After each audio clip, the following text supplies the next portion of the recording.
Jocelyn, you tell us when we're good? We're good. All right, good evening, everyone. Welcome to the meeting of the Community Preservation Committee, Thursday, December 18th. I call the meeting to order at 7:05. We have 3 members here present in the room and 2 members present via Zoom, Ellen and Kristen. Ellen and Kristen, can you hear me? Yes. Thank you. Kristen?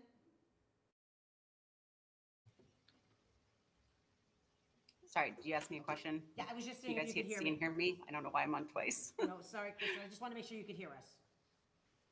I might have to rejoin all, I'm sorry. Okay. The volume's just really low. Okay, do you want to So I'm rejoin going and to we'll just wait a second? switch devices, if you could give me 1 sec. Yeah, go right ahead. Go right ahead.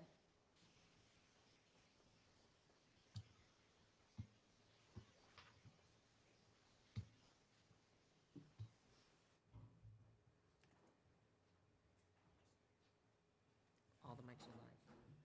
They stay live.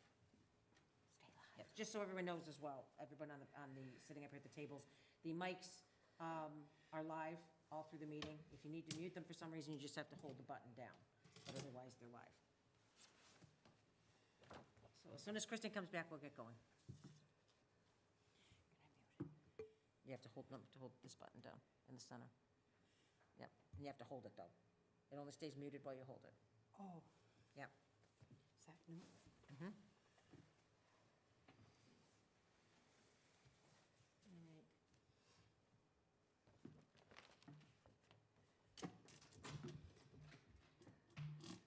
Sorry, everybody, we just need to wait for Kristen to come back so we have a quorum.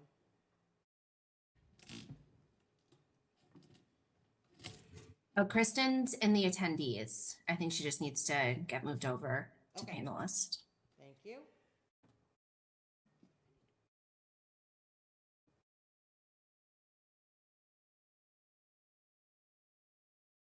Sorry, okay.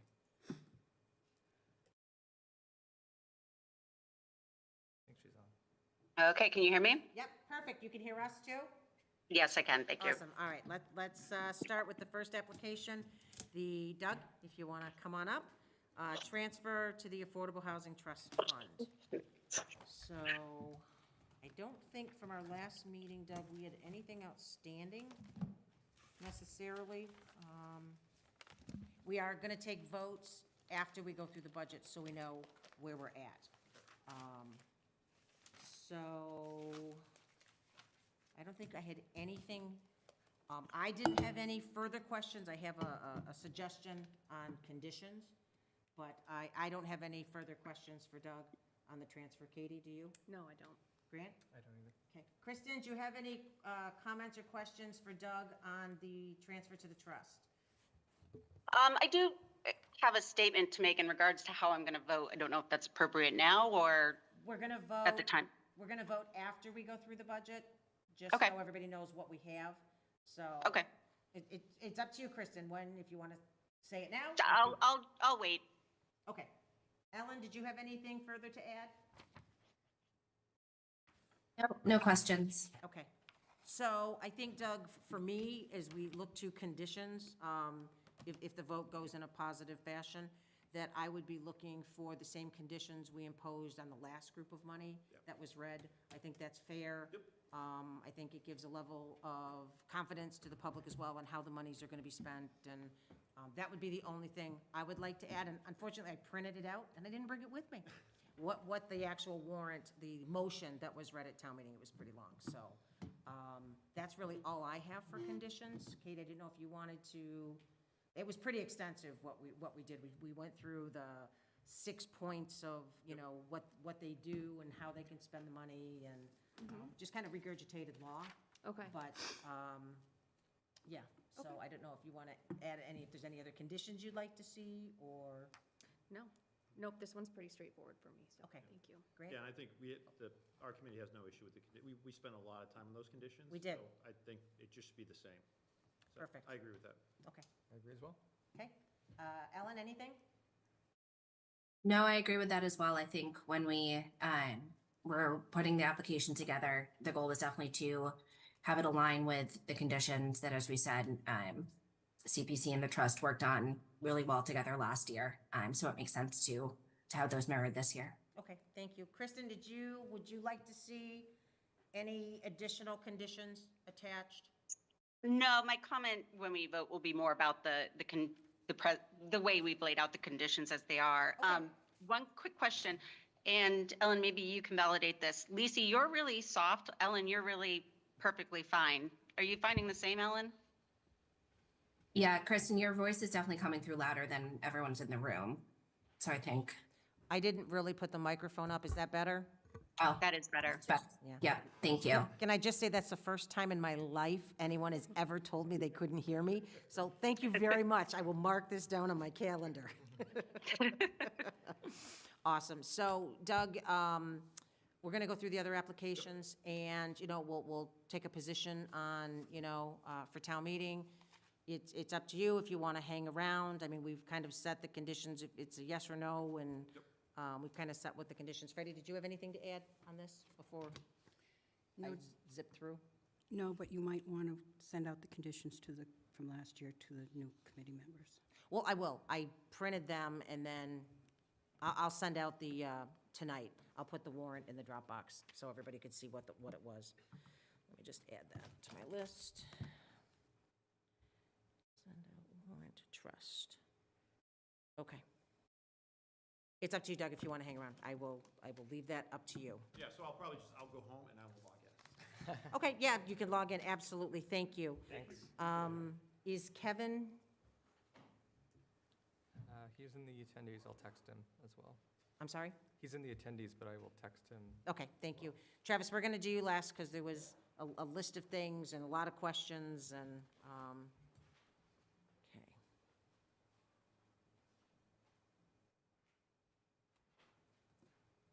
okay.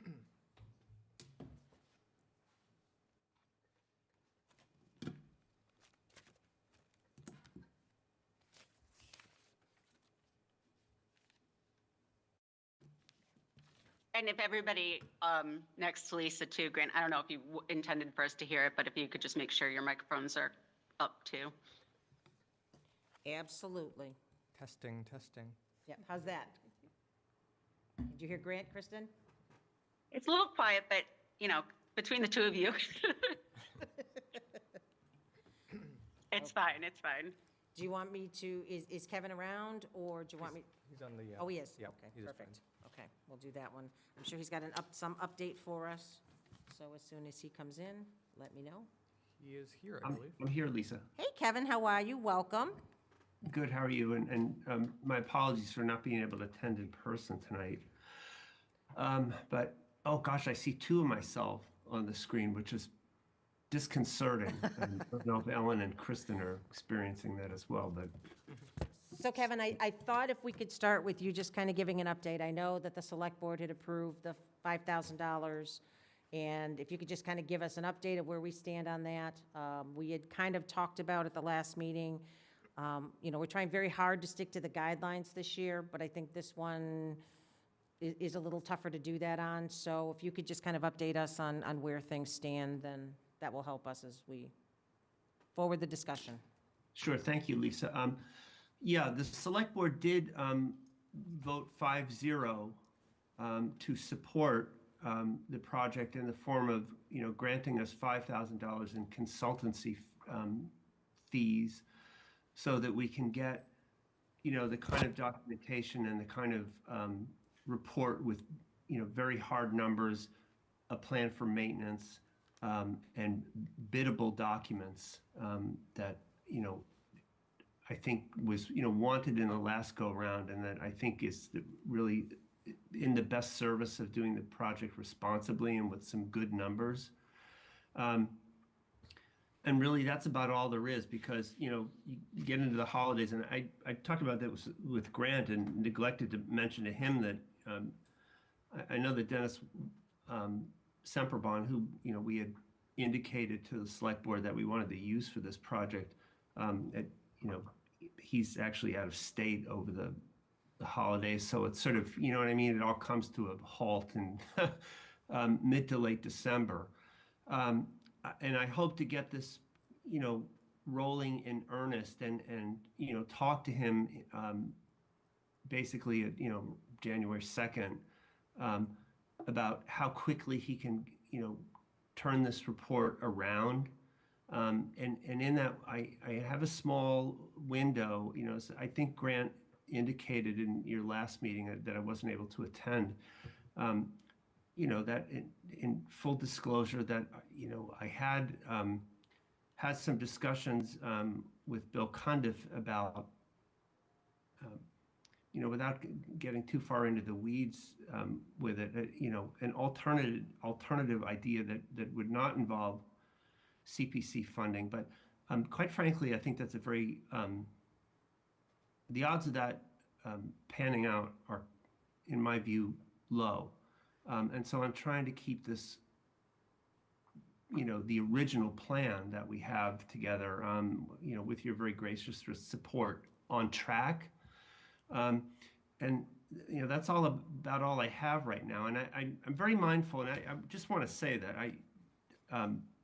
because I am mindful of your requirements and your timing, and that we're getting tight on time here. And I can well appreciate and sympathize with any impatience that the group might be feeling at this point. Let's get on with it. Where are the numbers? We want this report. And the best I can say is that, and as someone who has hundreds of hours at this point invested in this project myself in 2 years of my life, that I'm as eager as anybody to get that going. And so when I do talk to Dennis, about this, I'm going to impress upon him the urgency of trying to get this report turned around fairly quickly. Based on previous conversations with him, I think that's something that he can do.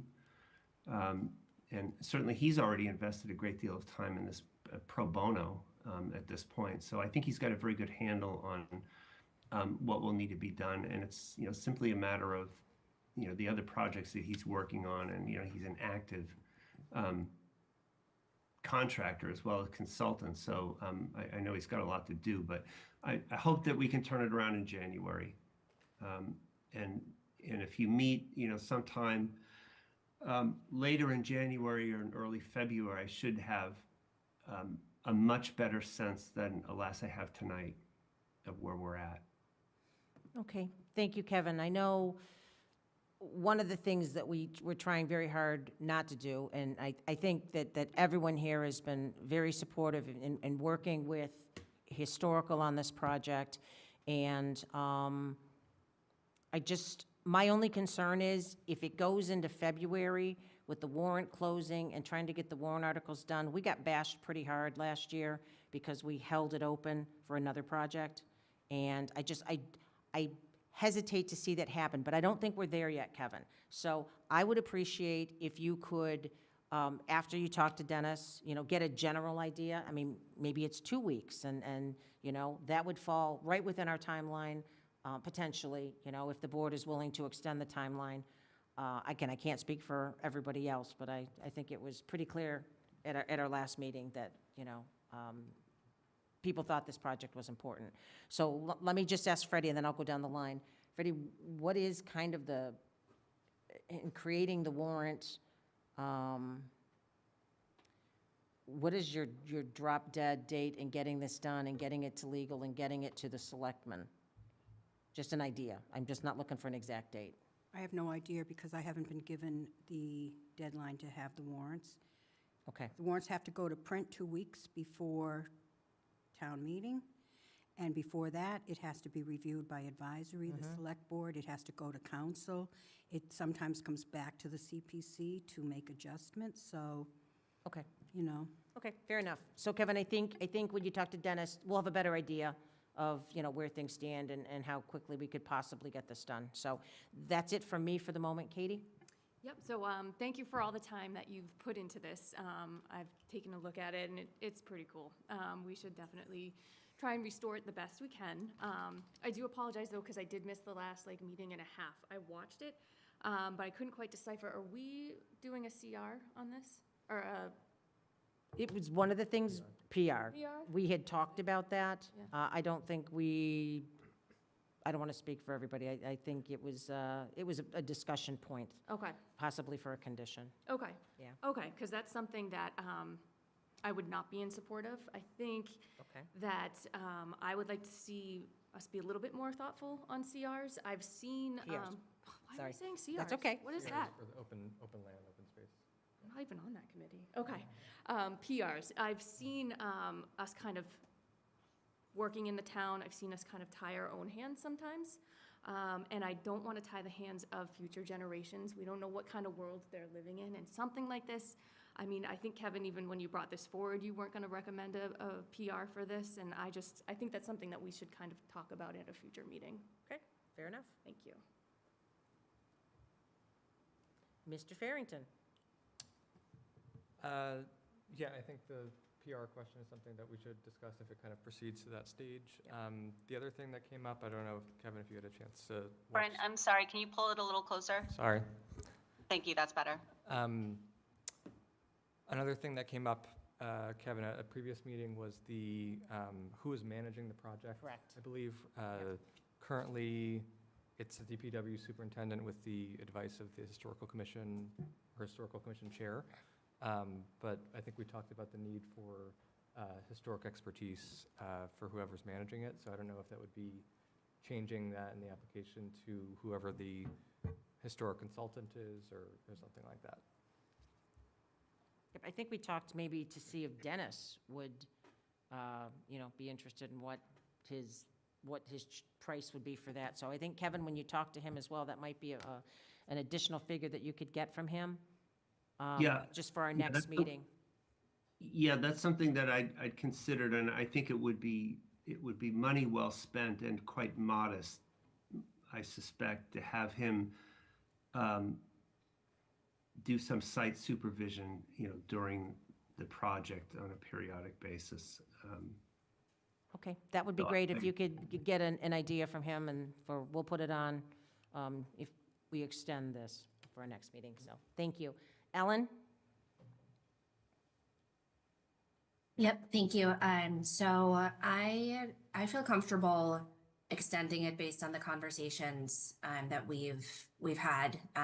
As you said, Kevin, a lot of work on your end, on Dennis's end, on the commission's end has gone into this so far. And so I think, our processes and our timelines are important, but I think we built in some flexibility there. I feel like for this exact type of situation. And so to kind of cut it off at this point feels like not something that we would need to do. So I think to the PR question, I think, yeah, Katie, I understand your point. And I think, we don't necessarily want to put in unnecessary restrictions, but I'm also concerned about protecting the town's investment. And so I know, Kevin, your initial hesitation around this was that, the cemetery isn't going anywhere. So that kind of protection extends to the water tower.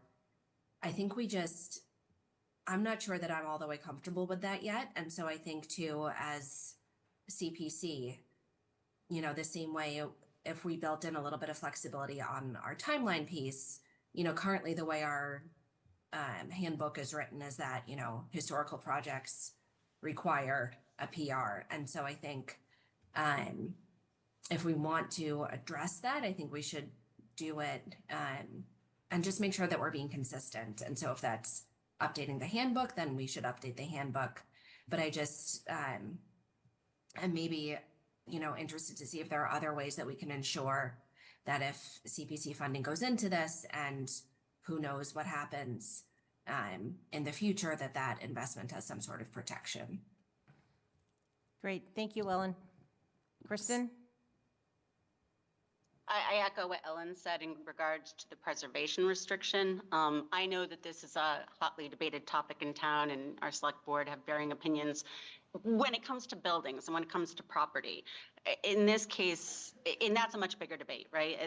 That's not ours alone, I'd say, to even debate in terms of making those decisions for future future generations. But this is our handbook, I agree, and I agree, given it's the cemetery, I actually think we would want to be protecting that, especially this particular, we're spending this money because we want to protect it, so I don't see why we wouldn't want to protect that in perpetuity, you know, for the long run.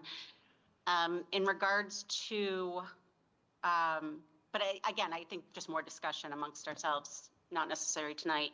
In regards to the timing, I just go back to what we discussed, I think, last time.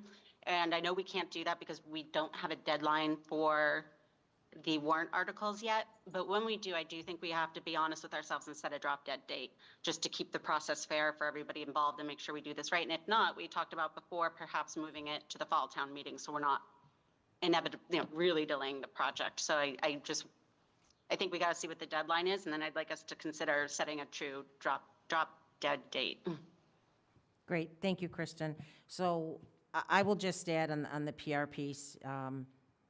Initially, when I thought it was a smaller amount, I was like, okay, maybe.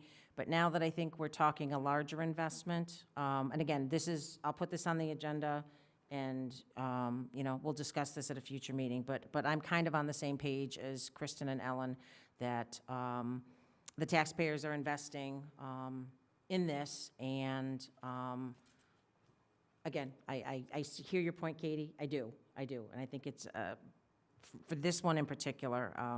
I'm kind of leaning more towards protecting the investment. The only other question I have is, Kevin, are you guys going to apply for the Mass Historical Grant? I know we've talked about this a lot over the last 2 years. You know, we've done this with trails and whatnot, that, you know, it's a condition, it's part of, if you get the grant, great, then, you know, it lowers the amount of the investment from CPA. So I just wondered if you're still considering doing that. I know we've had a lot of discussion around this. And with that, if I'm not mistaken, a PR is included? It is, okay.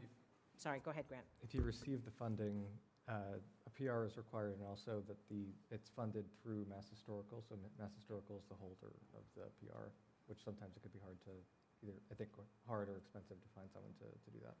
Yeah, and I know from the last discussion on this, I think that we were, is it March that is the cutoff? Again, I can't remember off the top of my head. We've talked about a few different grants for a few different projects, so.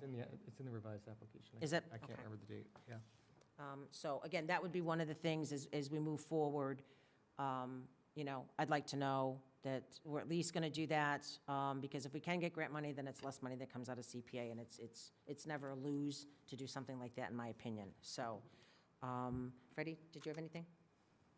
I would just add that the preservation restriction on historical projects is highly recommended by the Community Preservation Coalition as a best practice, and it's not required like a conservation restriction on any land you purchase, but it is strongly recommended. And as this is the Community Preservation Committee, I think doing best practices needs to be considered seriously when the experts say that's what you should be doing. I just want to say that I'm open to that. I'm open to discussing it. I also do think that maybe we can talk about protecting it for the life of the investment. I think that's fair. But I do have some reservations, that's all. Totally allowed, and we appreciate reservations. That's what makes this committee great. We cover all bases, so, okay. So I think we've covered, as far as conditions, the only conditions I would potentially be looking for is, and I think Kevin's covered that, the project manager, the PR, again, that's up to a discussion at a future meeting, and the grant. Those are like the only things I'd like to see. And again, if anyone wants to add anything other than those things, and again, for discussion going forward, please, now's the time. Katie? No. Grant? The only thing is, I'll note that, you know, if this moves forward and kind of get the report from Dennis, there were some other elements that we would update in the application that we talked about, like Yep. maintenance and timeline and stuff like that. So I think that would be Perfect. forthcoming, Okay. depending on, you know, what the report says. Okay, so I will add that to the list for the next meeting. Kristen, did you have any conditions you might be thinking about at this point? No. Okay, thank you. Ellen? Nope, nothing else. Okay, Perfect, thank you. Kevin, thank you, and we're going to be taking positions after we get through all three of the applications. So you're welcome to hang around, and I'm sure Grant can text you when we get to your application. Much appreciated. Great, and I thank you all for your gracious support and patience, and I'm going to do my best to bring this over the finish line for you, so thank you. Awesome, Kevin, thank you. All right, next is recreation, Fayetteville Park improvements. Come on up, Travis. Oh, Don, sorry about that. You want to come up with them? Oh, no. I'm sure Travis would love to share it. Just grab a chair and come on up, and we have Kristen, so I'm sure she would appreciate you being here. So there was, I'll just start with this. There was a lot of discussion at the last meeting. Travis, I'm sure you spoke to Kristen. I don't know if you've had an opportunity to watch some of the feedback. I've spoken to Kristen, and we actually had a commission meeting after Okay. the meeting, and we went through some of the questions and concerns, which are obviously great feedback. Travis, can you make sure the mic's on? Oh, yeah, Oh, you hear just- me? Is that I'm the better? mic police tonight. That's okay, that's a good thing. Is that better? It is, thank you. Yep, and we went through some of the questions and concerns, and they had some great feedback and great points, so we were able to have a few answers for those, and we've actually been pretty busy since the last time we met too, so I can update the CPC on that too if you'd like. Absolutely. Good. All right. Yeah, so since we met last, we put out a survey to the residents. We had about a little over 350 responses, which we thought was pretty good for a 2 to 3 week window. We also canvassed the abutters and neighbors. Patty Fiore was great. She was able to rally the neighbors, and we got a lot of good feedback from her, which was great. Great feedback. The letter directed people to the survey, or they could call me at the rec department, and we got a lot of valid, good points, a lot of great feedback through that survey, which was wonderful. Some of the feedback questions we had were, are you an abutter? Out of the 350, 20% were abutters, or not abutters, but live within walking distance of the park. We considered them abutters. Yep. That was about 70 people, which was great. Wow, okay. We got the frequency for how often they went to the park. Also great feedback. We got the main reason a lot of folks went to the park. I think out of 337 responses, the vast majority were the playground. A lot of people go to the playground for birthday parties, just to go to the playground. It's a wonderful park, and I think the playground was the key one. A little bit of basketball, not much baseball, sadly, and green space was one there too. The overall satisfaction with Fayetteville was good. People seemed generally happy with the conditions of the park, which is great to see. And we actually got some good facility feedback from the public as well. We kind of gave people like 10 to 15 options. What do you want to see at the park? We mentioned playground improvements, picnic shelter areas, restrooms, parking splash pad. We kind of gave a wide variety of things. Oddly enough, and we got some really good feedback for new and improved playground equipment was high on the list. Go figure, being playground, the popular one. Shade structures was actually one that we found out through this was something that the public would identify, something they'd like to see there. Restrooms was one. More permanent restrooms was pretty high on the list too. Right now we have one ADA accessible porta potty there. It sounds like people would like to see a more permanent or semi-seasonal bathroom option, which was good feedback to get. Sorry, to go down. Fair enough. We actually learned a really good, a number of recreational activities and events people would like to see there. We kind of took the opportunity to send out a survey, but also try to get feedback from abutters or residents on what they'd like to see at the park. So we actually learned a couple of things they'd like to see. 61% said outdoor movies or concerts, which is pretty cool. Out of 350 people, that was one they identified something they'd like to see at that park. Pop-up programs or farmers market was one. Fitness classes, educational nature programs, birthday parties were all pretty high on the list. So it sounds like people would like to see more recreational opportunities there, which was really good feedback to get as well. And then we got to the nitty-gritty of the park. So we asked folks what they would like to see, or what would they think about a Fayetteville repurposing of the T-ball field to a dog park and a splash pad. We found close to, and we broke it up into 4 categories. 0 was totally opposed to the project or neutral, didn't really have anything to say of it, or just didn't like it. One was totally in favor of the project. Altogether, no issues, we'd like to see it move forward. Two was just splash pad. I'm just in favor of the splash pad, that's all I really want to see. Three was dog park, just the dog park. And I'm sorry, 4 was not in favor at all, 0 was neutral. So 0 neutral, 4 in favor. Out of 355 people, 29 gave us neutral or nothing, had nothing to really say about the project. 1 was totally in favor. We had 203 yeses for that, totally in favor of the project, which was close to 60%. 2 just in favor of the splash pad was close to 20%. We had 67. 13 said dog park, 4%, and we had 43, 12% were totally against. So a good feedback again, and outside of that, we had a good feedback too. A lot of the concerns were ones that we knew. Parking was one, obviously. We knew that going in. 2 was dog park next to splash pad, which I'm hoping we can kind of come up with some instances that are going to help ease people's concerns.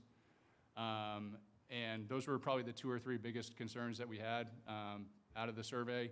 And then I took it even further and looked at people within walking distance. What do you think about the project? So I polled the 70 people, and it actually rounded out to be similar to what the general public wanted. We had, and again, this is just the sample size, 5 out of 70 people, 5 were neutral, 36 were in favor, 11 were splash pad, 3 were just dog park, and 17 were not in favor at all. So about 20%, a little higher than general public, which is understandable. It's right in your backyard. You're probably gonna be a little more sensitive to it, which is totally understandable. So feedback was really good. We got some great ideas outside of the project for programs and things they'd like to see things that are facility upgrades they'd like to see down there, but a lot of good feedback. 350, I thought was a really good number for it being out, especially during Thanksgiving break. We put it out at Gobble Wobble. I walked Central Street and Winter Street and gave it out and put it in mailboxes, so I think we made a really good effort to get it out. And it's something that, as we move forward, it's not going to stop either. We like to continue to engage people to get people's feedback as well. Neighbors were awesome, had a lot of good feedback and conversations, good, bad, what they thought about it. So good feedback all around. Okay. Great. Do you want to add anything else other than the survey? And I know, is it okay if I just go through some of the questions that Kristen had too? Go right ahead. So we asked DPW to give us a hard count for parking on Central Street. They gave us a 15 hard count, and we have 8 deeded spots at the Historical Society next door, so it's 23 in total, 23 spots in total, and you have the 2 ADA spots on Winter Street as well. So that's the parking total. Money spent so far. We've only spent $2,500 on with the architect to get a 2D rendering. So we've only committed $2,500, and that was out of the revolving fund. So it wasn't out of general fund or taxpayers' money at all. The recommended size of the splash pad, this varies. It's generally 25 to 40 square feet per user. When I asked them to model it, I kind of took our neighboring town in Northborough and said, can you make something similar? And then I circled back based off of feedback from residents because they had some concern over green space versus splash pad. And we can scale it back from 8,000 to 4,000 if that's something we want to explore. It would reduce the cost of the project. It would increase the amount of green space that you have in that park. So it could be a happy middle for anyone concerned about giving up green space. And in the original project right now, even with the 8,000 square foot splash pad, there is an area for green space too, for picnicking and whatnot, throwing the ball around. So there is some green space still involved. And yeah, and that's some of the insurance issues. We did circle back with the town council to double check. All these recreational amenities are considered recreational purpose, so they would be covered under the town insurance as well. There is a added step of the dog park, for example, if you wanted to use your own risk. There is some signage, like an additional step, if you wanted to make sure you were covering yourself, which we would probably take up with rules and regulations and waste management plan and all that fun stuff. were some of the concerns that I think Kristen shared with us at the last commission meeting as well. And that's some of the stuff we've been up to since our last meeting. That's a lot. Yes, Thank you for that. I'm glad to hear that you had conversations with some of the neighbors. yes. You know, that's always important. I'm just trying to flip through my list quick to see some of the things we had left. I know Grant, and I'll get to you. I have some of the questions that Grant had regarding impervious surfaces, let's see, signage. But again, as we go down the table, I will hold off on any further questions I have, because as everyone else is asking you, I'm going to go through and check off on my list what I had outstanding. So, Katie, I will go to you. Thank you. Yep. So I did see at the last meeting a lot of residents there giving feedback. So I love that you reached out to them specifically and are working with them, because that's going to be super important. I love this project. I had little guys when Fayetteville just revamped the first time, and they had the little ladybugs, and my kids loved it. We've outgrown it. But we did also go to Northborough for a splash pad, so it's really cool to have one here. And then those who outgrow it, who have dogs, can still come back. So I love it. I'm in support as long as you continue talking to the neighbors and those that it's like really important, because it's easy for me to say it's not in my backyard, but. Yeah, I want to make sure we're being sensitive to that, because the neighbors are the ones that have to see it every day. So I want to make sure we have a park that everybody's happy with, and it's not going to stop based off of any decision tonight. It's going to continue regardless. We'd love to engage the neighbors. Obviously, we want to make sure they give us the rubber stamp to make sure that they're happy with it too. To your comment on the generational use of the property, we intend to put the ADA compliant walkway in as well. Oh, yes. Thank you, Don. So there'll be an ADA compliant walkway that'll loop around the property. That should allow for those that don't have a dog and don't want to jump on the playground to also use the property. There's so few properties left in town that we can use for recreational purposes. This one, after an extensive search and talking to many groups, and looking at many pieces of property, this was the one that seemed to be able to accommodate, greater use. And the playground was already a project that went through CPC in the past, so this sort of leverages an asset that's already been invested in by the community. Awesome. Love it. Thank you. Awesome. Grant? Great. Thanks. It sounds like you've been busy the last couple weeks. Couple things. I think we had talked about previously, speaking of the ADA walkway, the material I've been talking about impervious surfaces. I think we had talked about stone dust. I know stone dust is slightly more pervious than concrete. I don't know how much really it is, but if there's any other pervious pavers or, other kind of materials that you've considered for the ADA walkway. Yeah, I did talk to DPW about it. They'd like to see asphalt, like a normal sidewalk, just for maintenance, upkeep. Okay. They'd like to see that, and that's the most accessible option for folks that need to use it. Okay. So that was the one that DPW recommended as well. And that was what was in the original plan Yes, as well? correct. Okay, great, thanks. Let's see, so, I've kind of expressed, I guess, interest in potential reduction in impervious. So what you were talking about in a potential reduction, the splash pad is interesting to me. For me, I'm trying to get a sense of what the need is, right? So I appreciate the kind of square footage for one user for every 25 to 40 square feet, but Yep. how many users do we think is needed, that kind of thing.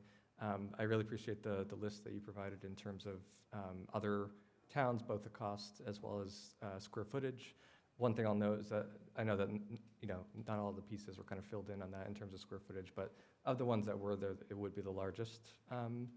And then, that coupled with kind of concerns that we've heard from the neighbors about, the amount of impervious added, plus, the pathway would be impervious too, even though I think that's a benefit. It's just a concern that I have. So in terms of kind of next steps with that, I would be potentially interested in kind of seeing what that would look like in terms of a reduced splash pad, what like the redesign would look like, I guess what that would do for the cost as well. Yeah. And then the final thing I'll just note is before we, kind of get to the vote later, is that we are going to be reviewing the budget later, and, that will be just the costs, significant costs will be kind of weighing on my mind as we go through it. And I don't know what the budget numbers will will be. So that's just something I want to put out there for now. Yeah, I did ask Activitas. It was, if we go down to 6,000 square feet, we look at a conservative $40,000 reduction, and if you go down to 4,000, you're looking at $75,000 markdown based off Okay. 40,000. So whatever the total was, you can deduct that. Oh, that's If helpful. we were to go smaller now, I can work on another rendering for the smaller splash pad. But yeah, you are right, though. Like, if you look at, and it is interesting, a lot of them are tied to more, like, larger rec complexes, so waterfronts, lakes, ball fields, the ones that have larger footprints tend to be tied to those larger rec complexes. Yeah. More parking, yeah. So I can definitely work on that. Okay, thanks. And then the other, I was mentioning that we don't know well, at least the committee hasn't seen what our internal, like how much funds we have available to fund projects, so just want to say that as well. Yeah, I think I'd say we appreciate the budget situation, but we thought we had a good idea, and we wanted to encourage Travis to take it forward, so. Oh, sure. We welcome all applications, right? So, yeah. And it was a hard reshuffle of the capital plan too, because initially we had Neary maybe trying to invest in some of those fields there, but with Neary being a little bit of a question mark, it kind of forced us to reshuffle our capital plan a little bit. And to Don's point earlier, we start looking at playgrounds and park amenities that we have that we can invest in. They are rather limited. We can't create more park space. We only control 3 playgrounds in town. Fayville is, or Fay is only one. Fay is one of them. So try to look at all your facilities and how you want to invest in them. And you didn't share, or maybe you shared in one of the prior meetings, in our sort of recreational plan, long-term plan, and other surveys we've done with the town, the 2 things that have come up are a request for a dog park and a request for, we'll call it a water amenity. There's another type of amenity that folks would like that we're not necessarily, we're a little bit risk averse towards. This seemed to be something that could be satisfactory for that request and not carry as much risk and cost. Great, thank you. Great, thank you, Grant. Ellen? Excuse me. Yeah, I will just echo the thanks for really addressing so many of the questions that have come up, engaging more with the residents. I think a lot of the questions or concerns that I have are ones that you've addressed. I think the size, especially as Grant said, kind of in comparison to other communities. So I think reducing the size then also addresses the impervious concern, gives opportunity for more green space, and reduces the budget. I think, as Grant said too, when we look at the budget, that will, we'll definitely have to see how those numbers come out, because this is a sizable investment. I think the one other question I had that we haven't talked about tonight, and I believe you've addressed this in the past, so I'm sorry if it's repetitive. Just as you mentioned, with kind of the uncertainty about the schools and other fields, what conversations you've had with baseball and softball in terms of taking this field offline when there's kind of uncertainty with fields at Neary, fields at Finn, and kind of their feeling on this this field not being used for that anymore. Yeah, no, it's a great question. That was actually the first group I called when we thought about doing this, and we brought to the commission was a call to youth baseball and softball, asking about what they thought in the project. We actually did a facility review, I think in 2019 or 18, and one of the things they listed was consolidating site amenities for baseball and softball to Finn. So there is a T-ball field at Finn that doesn't get used a ton, that isn't going to take much of an investment to get back online and usable. So they were in favor of it with the idea that they might be trying to relocate all of their fields to Finn, that T-ball included. So they were in favor of it. They don't. It's a blanket permit right now that goes out, but they don't use it as much. So it's something that they'd be in favor of. I didn't really want to take a field offline for any youth sports group that they use heavily. So they were okay with it, and that's why we moved forward with it. Thank you. That's helpful. Yeah, I think my last question is kind of more for us as a committee. You know, we'll go through the budget as we've said. The plan is to vote on everything tonight. Kind of if we are talking about sort of significant changes to the project in terms of the size of the splash pad, the potential cost, kind of how much wiggle room do we have to vote on a project knowing that there might be changes, pretty substantial changes coming? So where you're standing right now, you have no dollar amount for the water tower.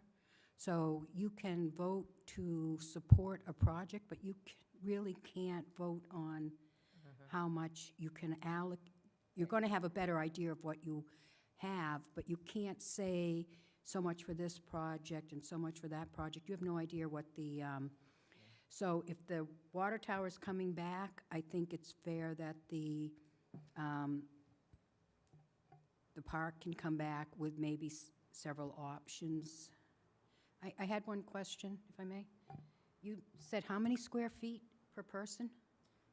It's it ranges 1 to 225 to 40. So it would be a large number. Like you're looking at a couple hundred kids in that splash pad. It's You said 25 25 to 40. square feet? Yeah, And that would be 160 kids in a 4,000 square foot?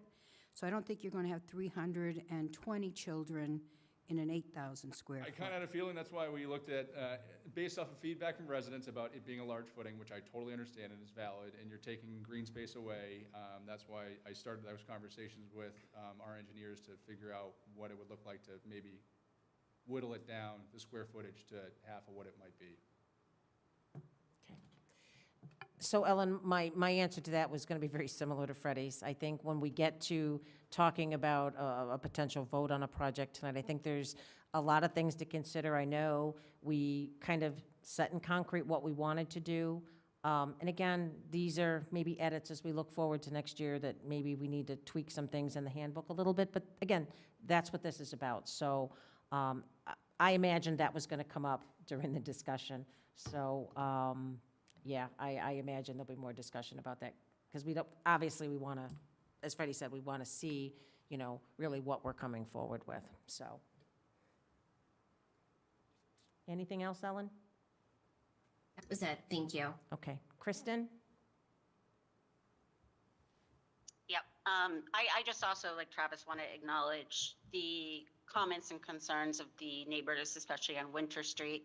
They came to our last CPC meeting, which Travis was not at because it was more about the application, but you know, a lot of good points raised and feedback for us to consider. Couple things that I just want to touch on real quick in line with that is there was a lot of questions why haven't the public been really engaged in design to talk about some of these things like the size of the splash pad. And I think Travis touched on this. We had to kind of really juggle in light of what was happening with the schools and what our existing capital plan was. So this was, again, engaging to get a sense of what could be done there.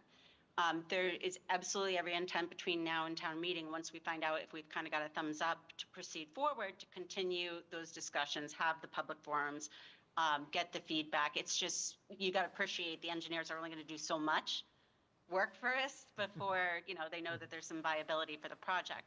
There was also, I think, a lot of concern on whether or not as we have it written, if it could change, if in fact during those design discussions, we came up with a different idea. And, you know, we have to remember that we could amend the ask or the figure on the town floor if needed. So, you know, there are opportunities for that, and it's always been our plan to engage when it makes sense, when we know that this has some viability.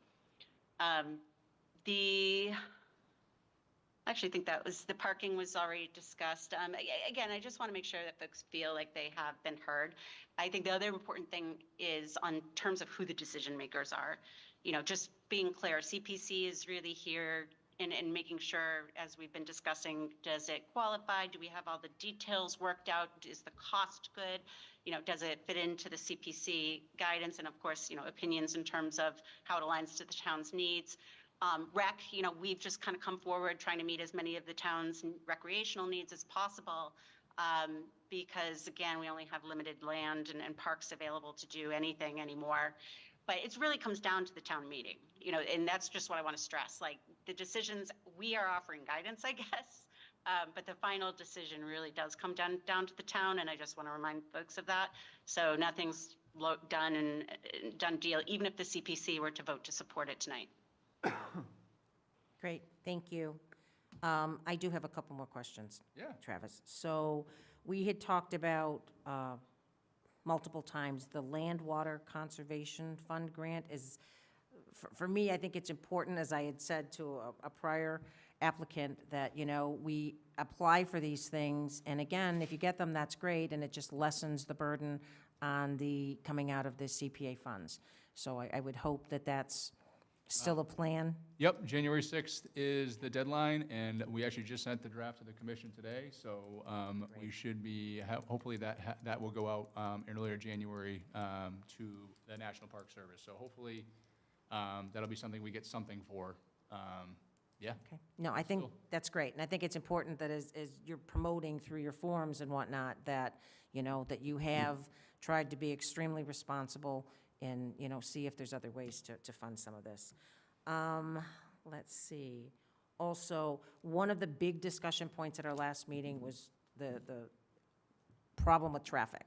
So I just wondered if you have had any conversations with the police chief on, you know, just some of the concerns. That seem to be a lot of concerns from the neighbors, or people are parking in people's yards, or people are blocking the street. And we know Winter Street is a cutoff, and I completely get that. I live on Oregon, and it's a cutoff as well.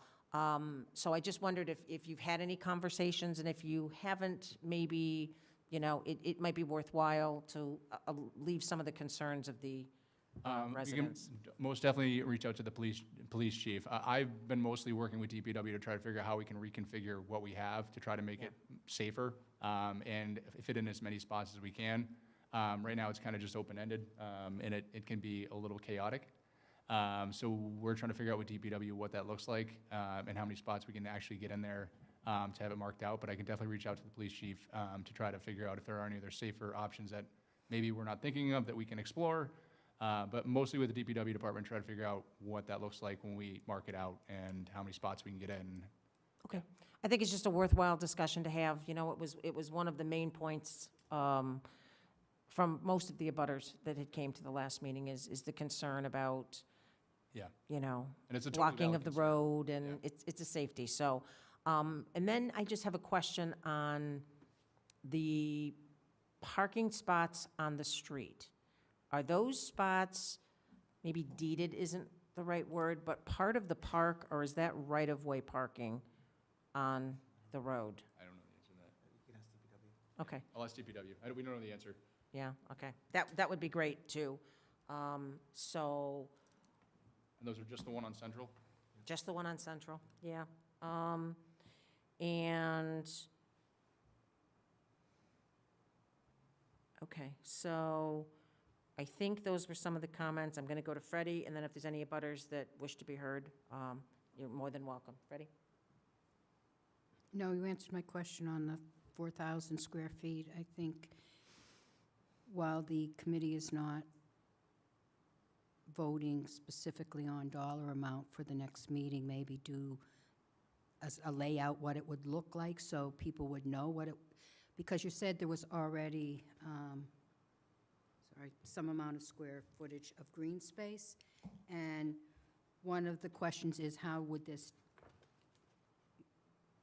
I think you said 8,000 square feet? 8,000 square feet was what was proposed originally, yes. So if you take 4,000, that's an additional 4,000, but does it connect to the existing green space? Because adding more to already existing makes it visually and use-wise much bigger than if you have a little here and a little here. And so having a site design showing the options for the CPC to look at ahead of time in addition to the cost.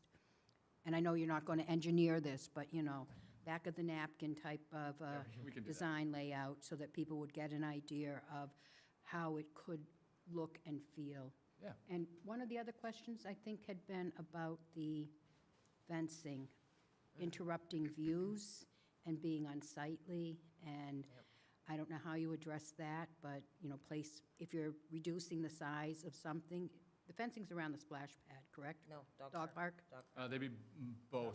Around the dog park, right? Yeah, around the dog park, most definitely. The splash pad, we had talked about the entrance of the dog park being on the other side of the splash pad, so you don't want any dogs entering near the splash pad in case one were to get off leash.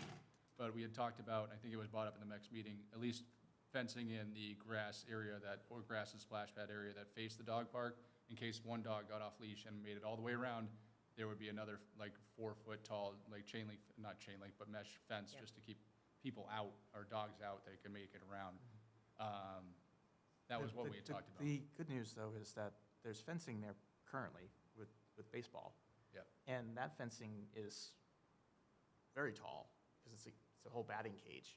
So that would all no longer be necessary. The fencing that would be replacing it would be at a much lower height than the existing fencing. So there is already some sort of sight line with the existing baseball cage that we would be remediating by removing that. So in whatever way, like maybe an example of the type of fencing you're thinking of using so that the abutters would be able to see with pricings, if there's another way of doing it that's more attractive for what the cost, because always the cost is concerned, but the aesthetics, I think, would be helpful for the committee to see. And we had, I think we can't go over 6 feet, so nothing would be over 6 feet, mostly 4 feet. And we talked about some native plantings around the dog park side, so it looks a little more aesthetically pleasing, and you don't just see fencing. So that was on I think we had talked about that too, some plantings around as well. Talking my language. Awesome. Is there anyone here in the room that would like to be heard? Just please come to the microphone over on my right hand, your left-hand side. Just state your name and address first, please, and then, thank you. Can you guys hear me? I know that microphones are an issue. Kristen, can you hear her? Can you hear me?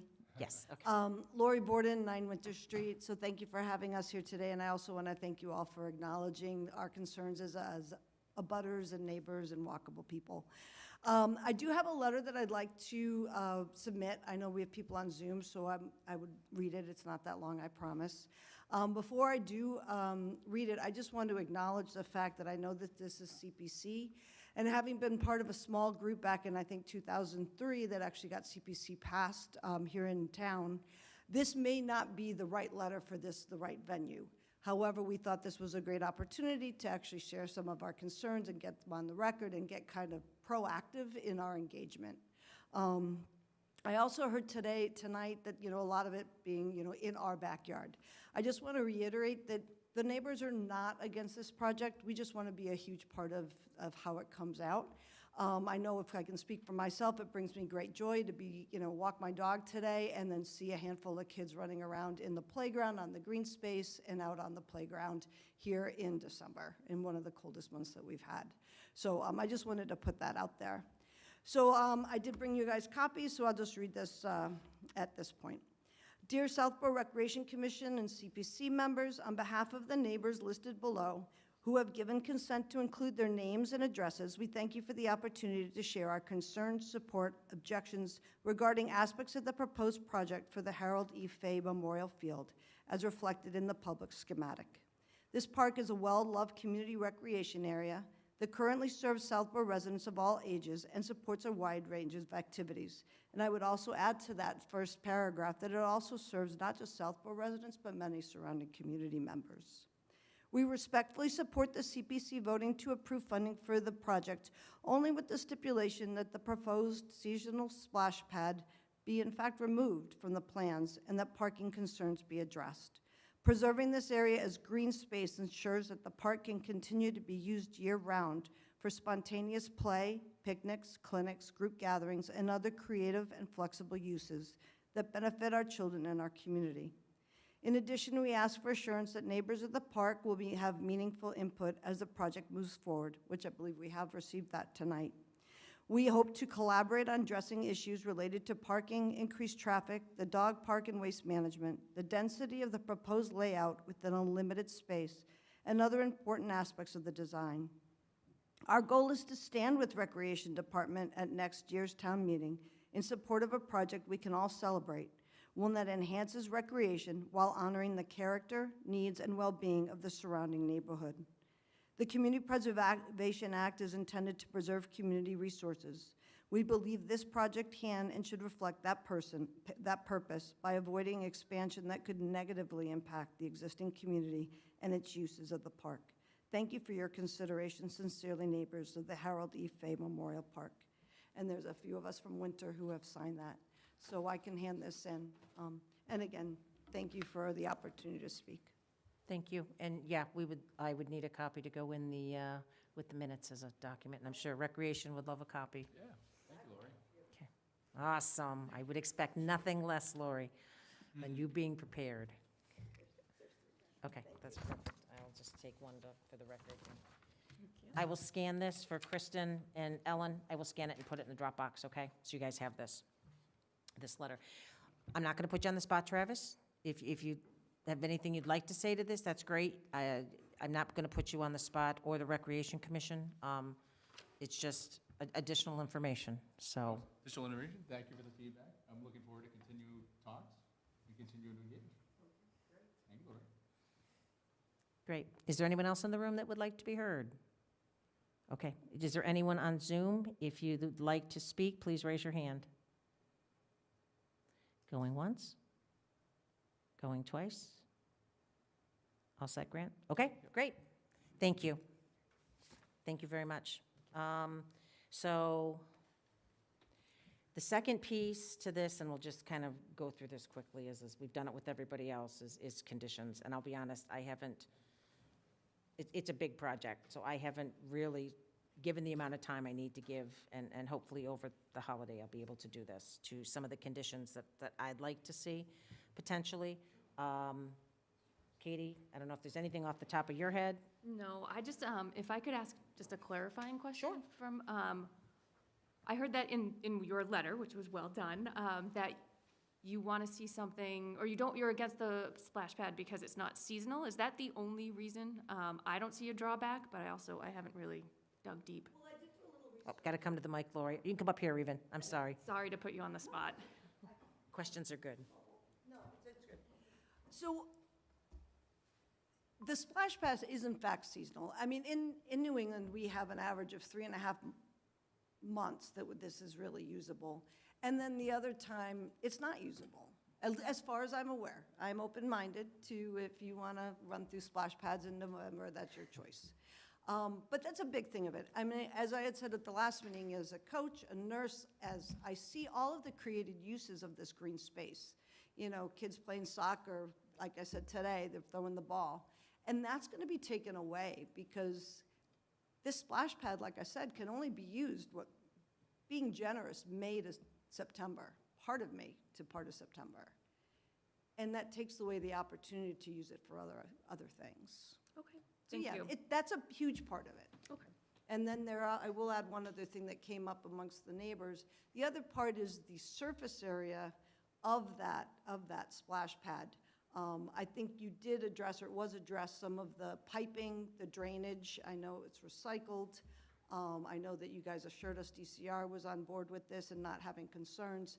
But those are concerns about discharge, about the pipes, the water, how do we supply the water, so. Okay, thank you. That was All right, helpful. Thank you. Mr. Farrington? Yeah, I mean, there are, I think, I was thinking conditions would be closer to the warrant article, but kind of what we've discussed tonight already. Also, perhaps kind of materials used. I know we talked about wood chips and the use of those, and making sure that like artificial turf isn't put down, stuff like that, that should be in there.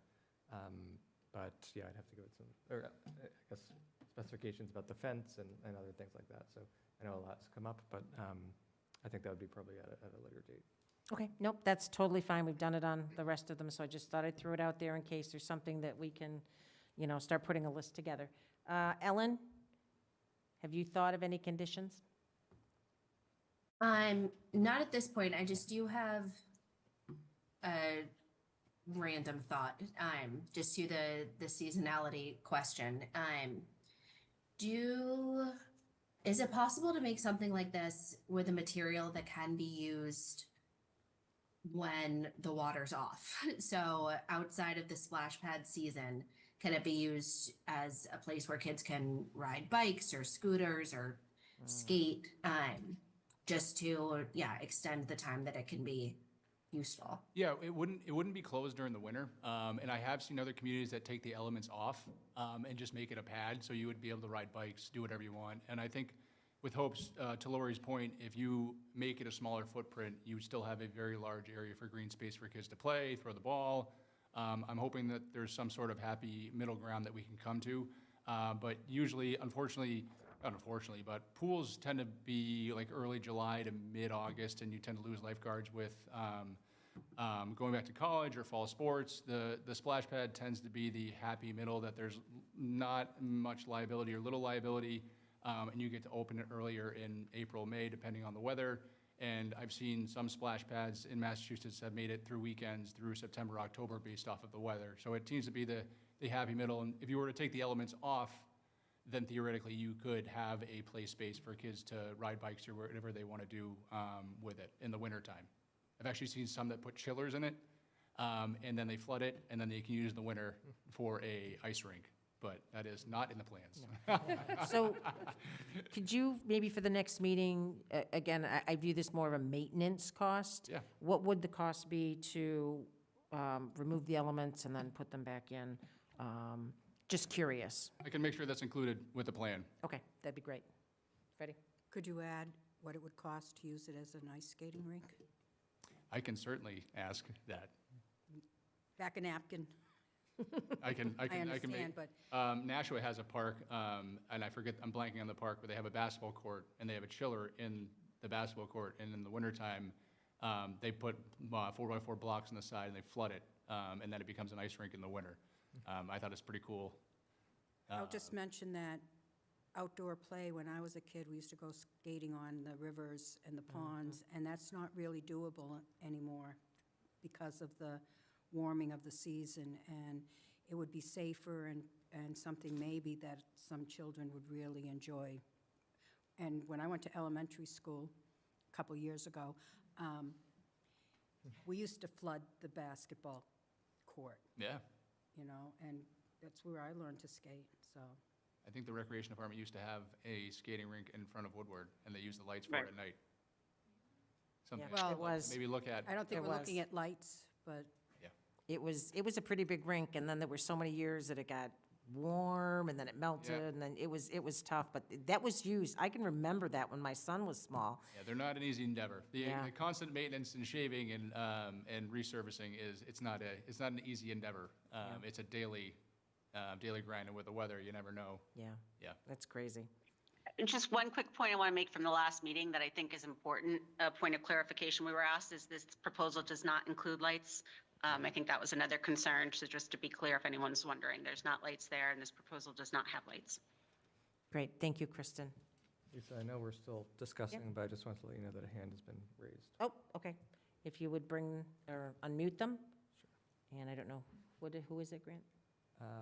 Paul Sharma. Okay. Paul, Hi, I'm Peru. Aru, From sorry about Four that, I Winter Street. mispronounced that, I apologize. No If you could just say your, you've already given us your name, if you could just give us your address, please, before you speak? Yes, 4 Winter Street. Thank you. Southborough, a favor. I just wanted to know, in Northborough, when we used to live, the town had its sewage system that would take care of the splash pad on 135, if that is being referred to here. How will the drainage occur for the Southborough Park, since we don't have a town sewage system? Well, I'll go offline. let me know if I'm answering your question correctly. So I think the splash pad would be designed to have recycled water, so it wouldn't have water drain through it. It would recycle the water it uses, and then treat it as it goes. So I don't think it would have a huge impact on the sewer system. Am I answering that correctly? Or lack of sewer system. What's that? Or lack of sewer Or system. lack of sewer system, I Yeah. apologize. Did that answer your question? Yes, thank you. All right, thank you. Did you have any other questions, or are you all set? And then the size of the splash pad in Northborough is the size of like a basketball court. It's off Route 135 and next to a toddler's park. That's the one we are referring to here, right? The one in Northborough? Yes, it's in the intersection, close to the intersection of Route 20 and 135.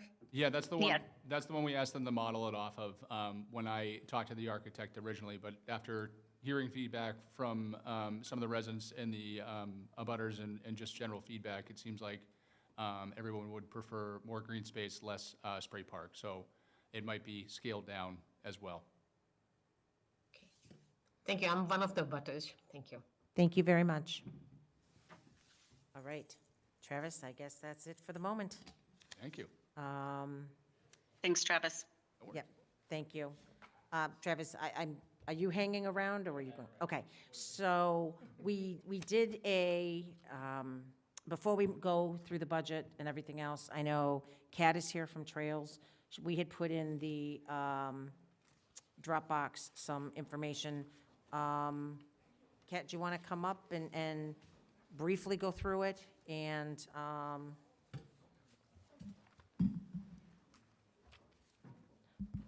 can you pull it from the Dropbox, Grant? It should be under Trails. I just know that I'm not sure if everybody's had a chance to see it, that's all. Because I put it in this afternoon, well, noon Does time. anyone here need a hard copy? Oh. Have some extras? That's even better yet. Yeah, I printed mine, so. Sorry, I can't where is it? access that today, so if we could pull it up on the screen, I'd Okay. appreciate it. Where is it? It should be in the Dropbox under Trails, I think. There should be a folder. Thank you. Did I screw that up? Oh, it could be, Come down there for a second. wait, it could be me, sorry. I think I was on the December 3rd. Yep, it should be in there, Grant. I'm pretty sure I added it this afternoon.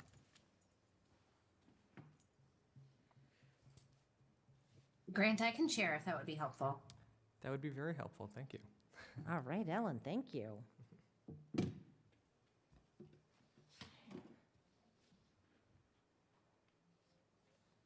you need permission, or do you have it? I think I have it, just have to click all the things. Oh, no, I do need permission. Thank you.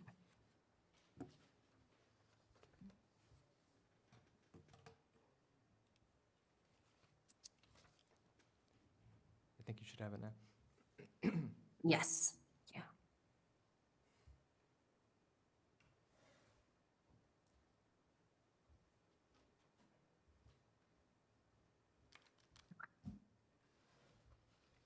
You all Awesome, see go that? right ahead. Great, thank you. I want to thank everyone for the last minute ad and for Freddie and Yep. Lisa's time in allowing us to amend the agenda for us to discuss what's going on today. So I'm going to be talking about Phase 2. I think I came in July. I don't know if the committee has had any turnover since then. I don't want to over-repeat things that you may already be aware of.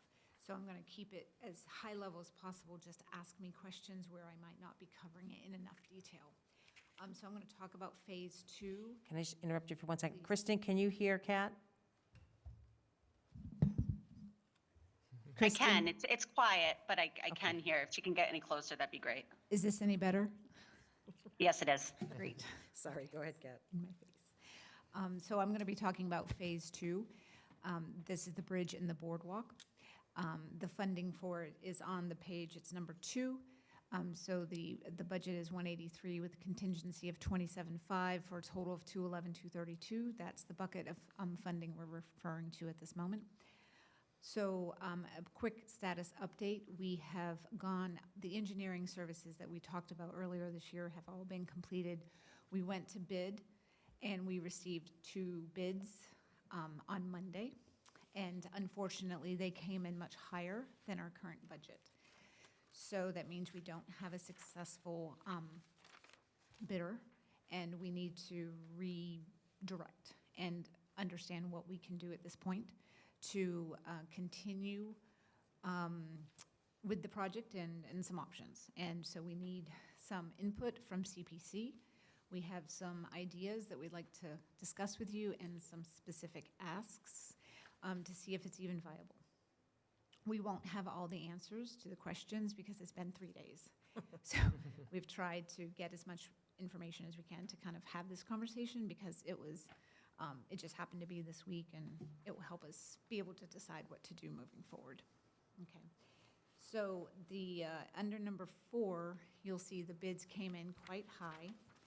And some of the potential reasons being site access challenges. It's a difficult place. That's one of the reasons we were opting for a fiberglass modular bridge, because it doesn't require large cranes and such. And also material costs. We all know costs have gone up.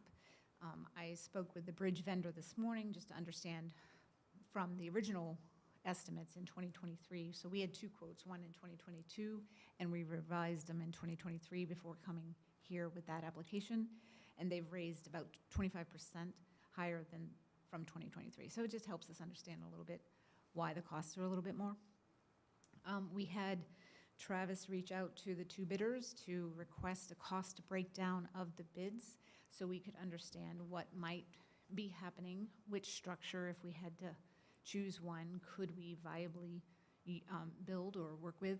And while they couldn't give specifics for, we'll say, competitive reasons, they did provide some guidance where if we took the bid and it was like 65%, 35% split, 65 being the bridge cost, 35 being the boardwalk cost. And even with those numbers, I mean, with one of them, we could potentially do the boardwalk, but there's reasons why we wouldn't want to just do the boardwalk. So I'll talk about that next. I'll stop and ask, see if there's any questions at this point. No? Okay, great. So what we're looking to do is, so now we need to regroup, right? So we don't have enough money to do the project as bid.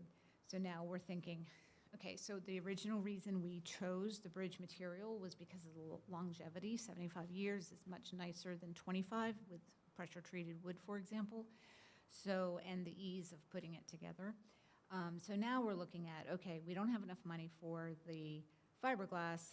We can go with a less expensive option, which would be timber, right? And it could be up to 30 to 60% less expensive. And so that would bring the project back into scope, right? So we would need to understand, obviously we may need to, the engineering plans that we've already paid for with ARPA money would need to be adjusted. We've spoken to the Beals and Thomas, the engineer, and there would be some cost in adjusting the plans, but it's not a full revamp. So we're not starting from scratch, but we would have to understand the load bearing of lumber is different than fiberglass, right? So we'd have to do that.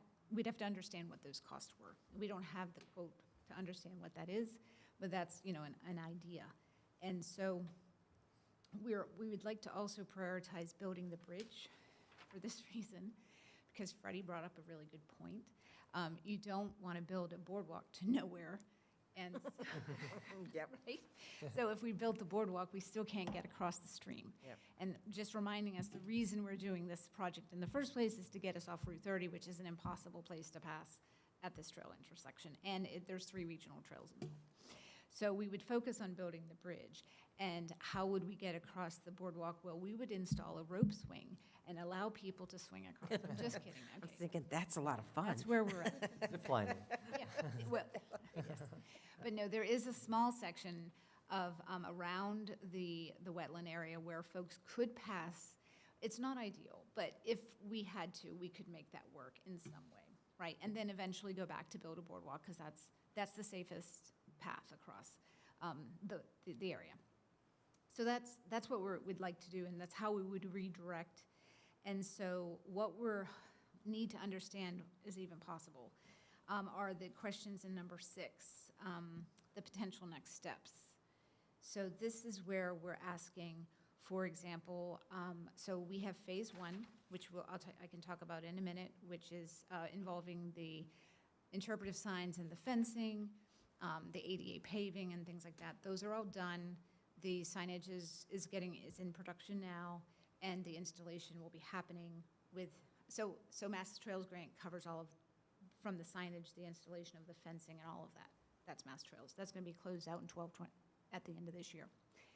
And so then we're using CPC Phase 1 funds, the 42 plus contingency equals 47, just for the installation. So that's, we'll give it a ballpark of like up to 6K, which is probably going to be a little less than that, right? So of that, we finish phase 1. Okay. So then we would have roughly 41,000 left in phase one that we haven't touched. Because we're so efficient at our other money, I'm just being funny. So what our ask of CPC would be is, would you consider, we can't just use it for phase two, but would you consider supporting a warrant article in the town meeting in 2026 to put it to vote, to see if the voters would be open to allocating the remaining funds to phase two? It's a related but separate project. Okay, so that's ask number one. And related to that would be, one, we'd have to get your permission to release contingency funds from phase one, because I don't think you have officially voted to do that. So that's not our money yet, right? It's only the core 42. The other ask, and we're asking all of this at once so we don't have to keep coming back. Phase two has a contingency, so we would ask a release of phase two contingency so that we would know what the bucket of money we're spending, or we could spend on the project. And let me just see. And would you consider, so right now I think the phase two spending deadline is 2026 December. So we would ask, would you consider extending that to 2028 December? But we would hope to do it as soon as possible, because we don't want to go to 2028. But what we're learning is that there's a lot of unknowns as we go through this, so we need a little bit of runway so that we don't have to come back and ask again for an extension. So that's why we've kind of grouped it here. And I think I should stop talking and let you start talking. All right, I have a couple questions. Of course. So,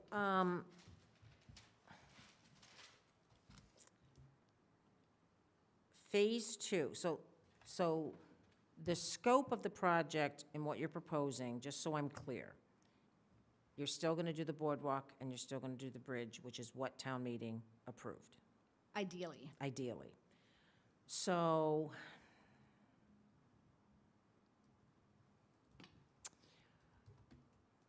I have a little concern that town meeting voted on both, and what if we go forward and you still can't do both? Would the town meeting have approved the $211,000 for half of a project? So, if that makes sense. Because if the project was the boardwalk and the bridge, and you're only gonna do either or, Right.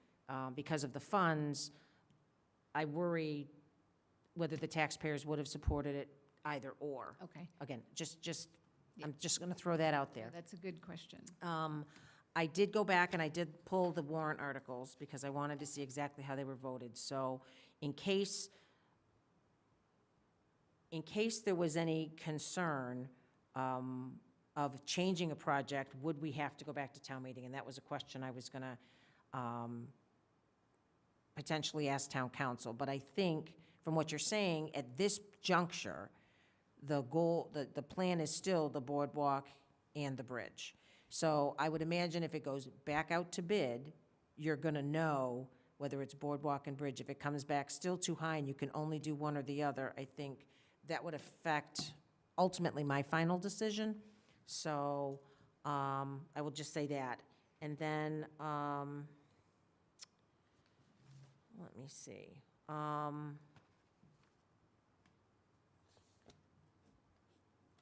All right, I think, I had another thought, but let me think that through before I say anything about it. So, I'm certainly open to a discussion, Kat, on doing a warrant article for phase one for the monies that weren't used, because you were good enough to get the grants on that money. So I'm amenable to that, absolutely. These are just some initial thoughts for me.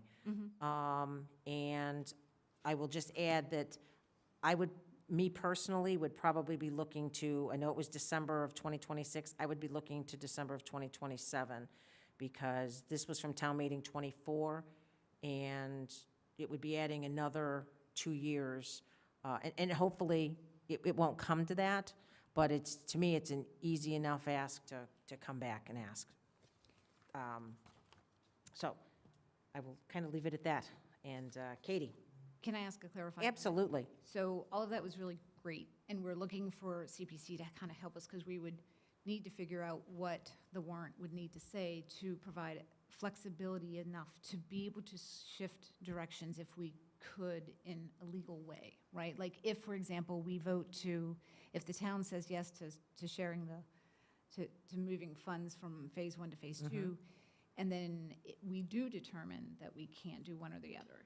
But I think what we're hoping for and what we expect now that we're years into this project and engineering is done, that we're going to have a really solid sense of whether we're going to do one or the other. And we would have that solid sense like before the warrant goes to Okay. get published, right? That would be That's- our ideal. We don't want to have to change things midway again. We really just want to get the project done in that way. Yep. So my second question to you is, the December 2027, you said, so it's easier, so it's okay, so we would be okay with that, that shift to 2027. Are you saying that, and the only reason we went to 2028 is like, if, for example, we had to go get more money and we had to do grants, there's new grant cycles, so it puts us into like mid-2027 if it's Mass Trails, if we are more successful. So I'm just spitballing ideas.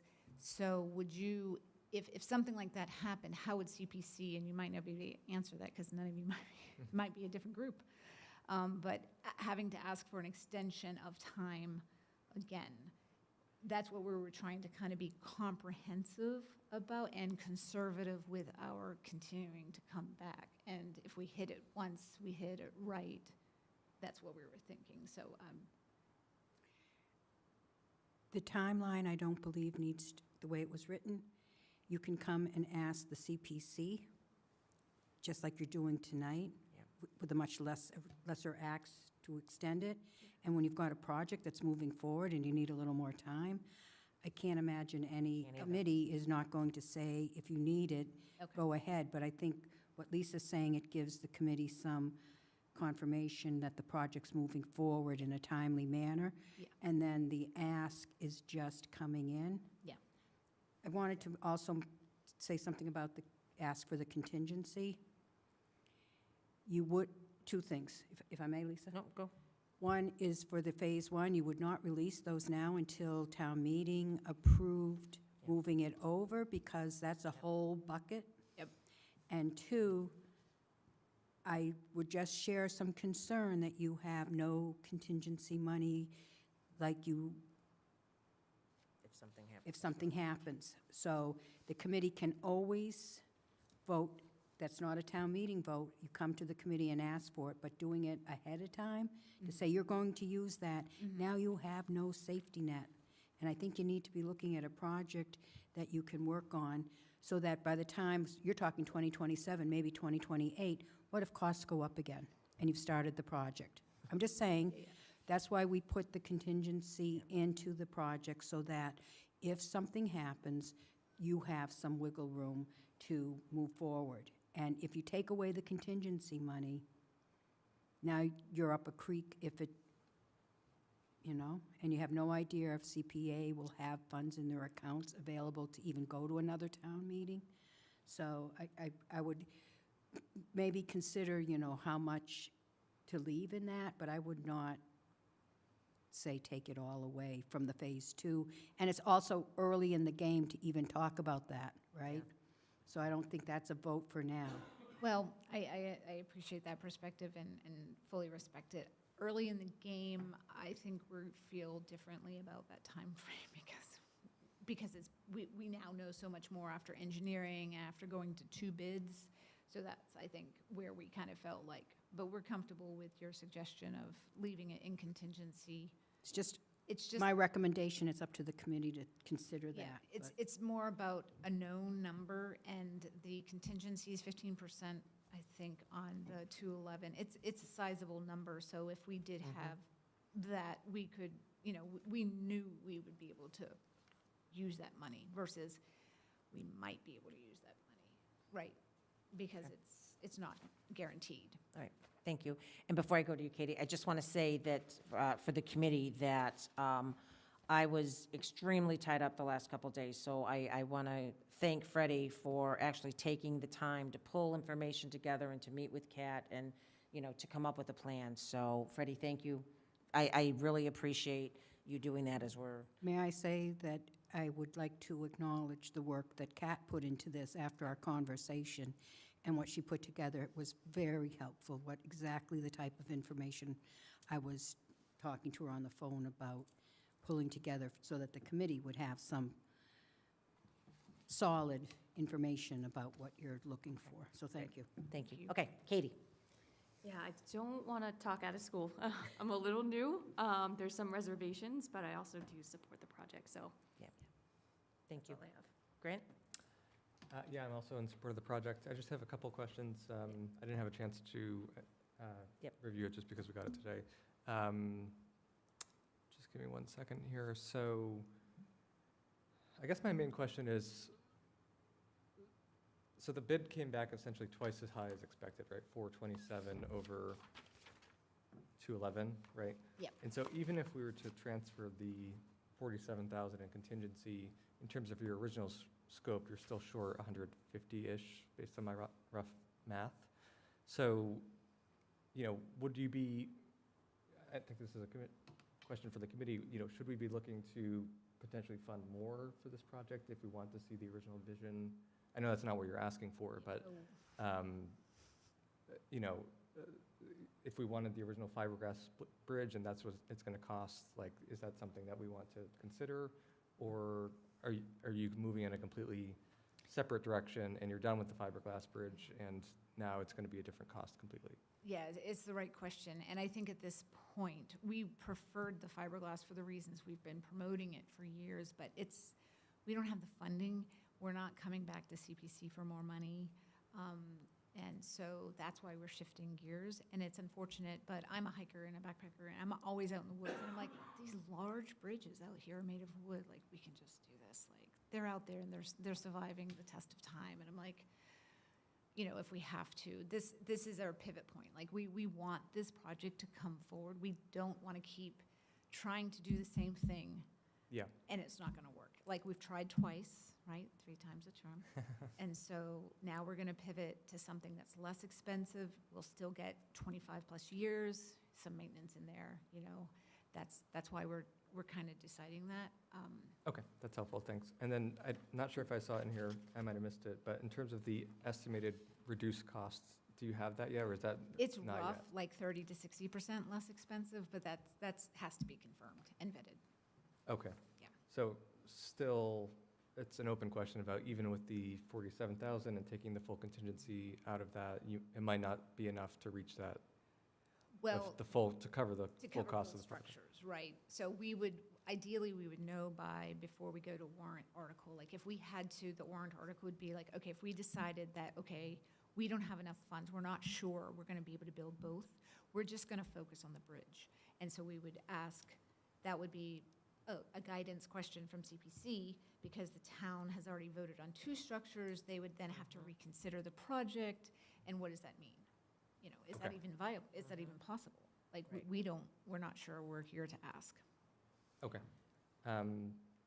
So just in general, I view these, even though they're separately, 2 projects, I view it all as the Peninsula Trail, so I would be in favor of doing what we can to bring the money over, just to move the overall project along. My only question is, I guess, if we get a better sense of the overall cost of what essentially the reduced price of the new project is, and let's just say it would require, I don't know, $10,000 in additional CPA funds or something, maybe that would be worth it to ask for 57,000 instead of 47 in a new warrant article to get what you want, both structures in a reduced format. But But is right, right now.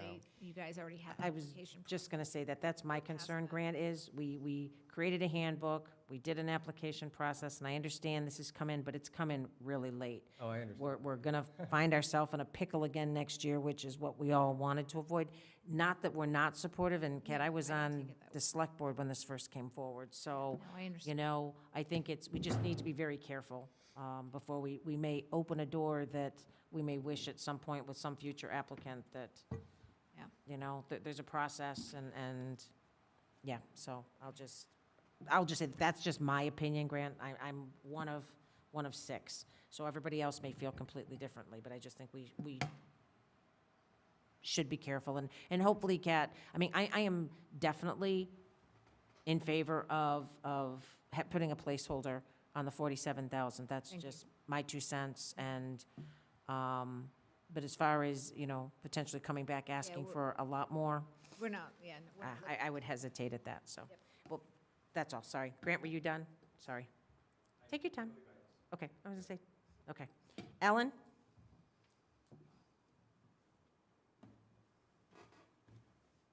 Yes, thank you.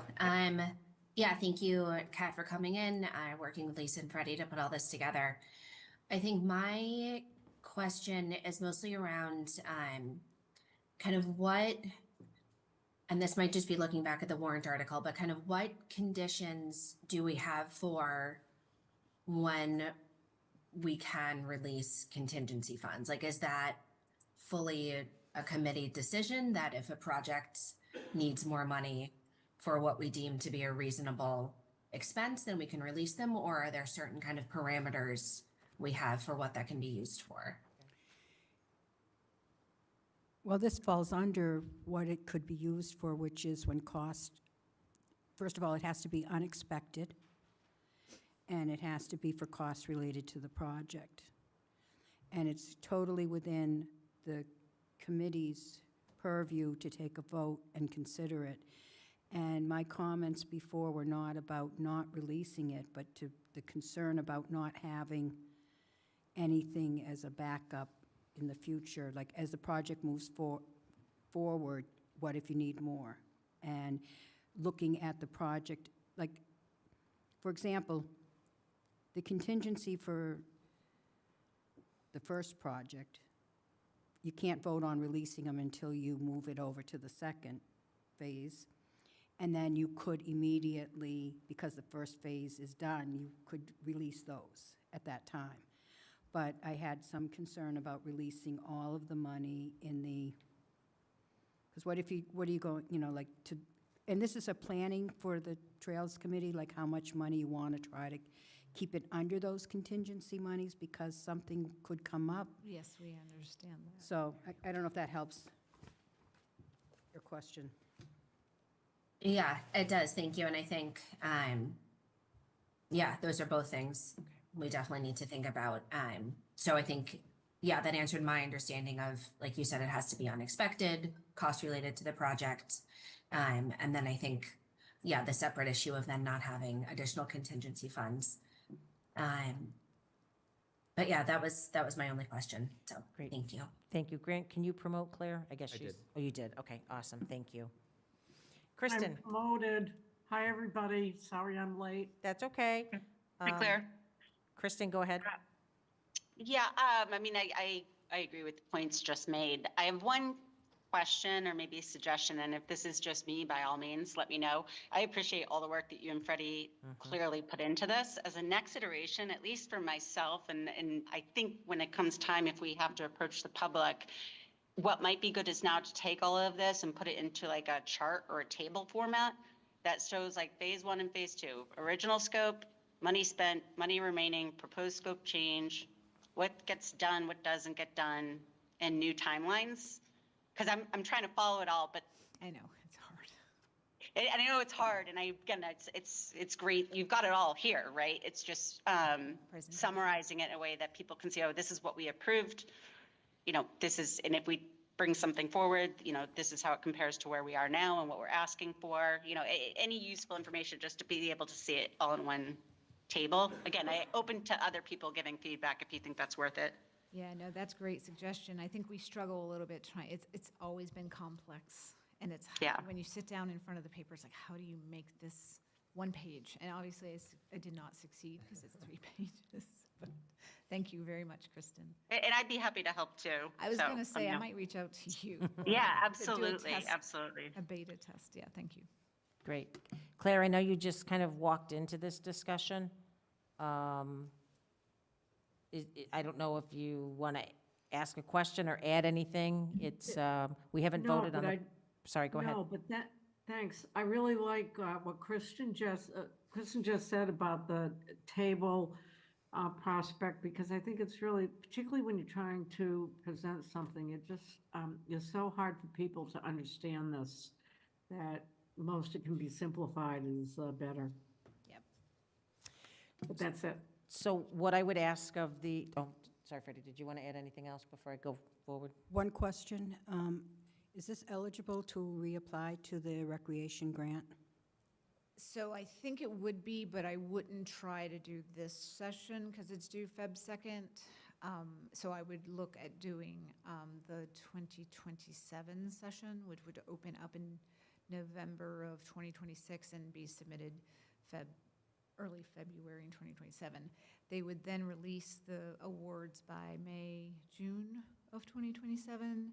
And then there's contracting and you can get started after that. And that would run us up against the, deadline, but we can work with that if that ever comes to that point. Yeah. Can I ask one more question?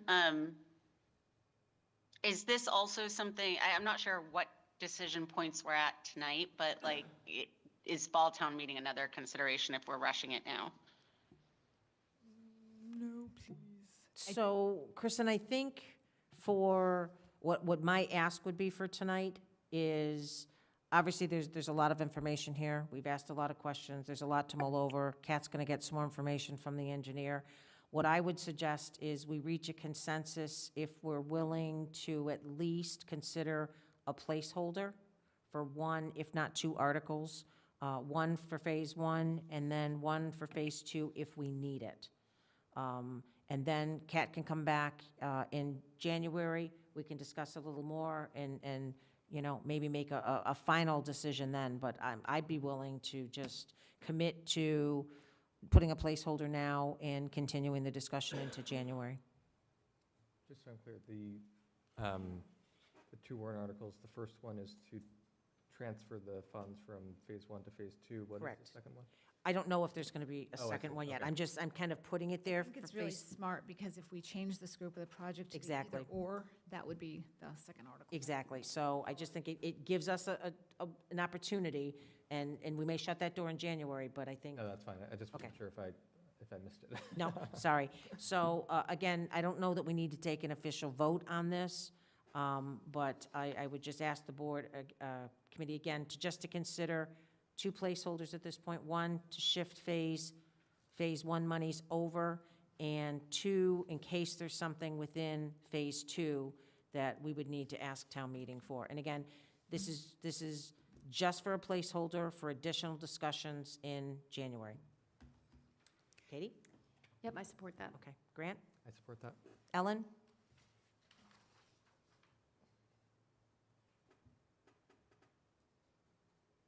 Sorry, so many buttons. Yes, I'm in favor of that too. Okay, great. Thank you. Kristen? Yeah, I would just reiterate what I said for historical. Once we know that date that we need to have everything done, really setting a true drop dead date, in fairness to everybody involved as well as the public to, stay up to speed. Agreed.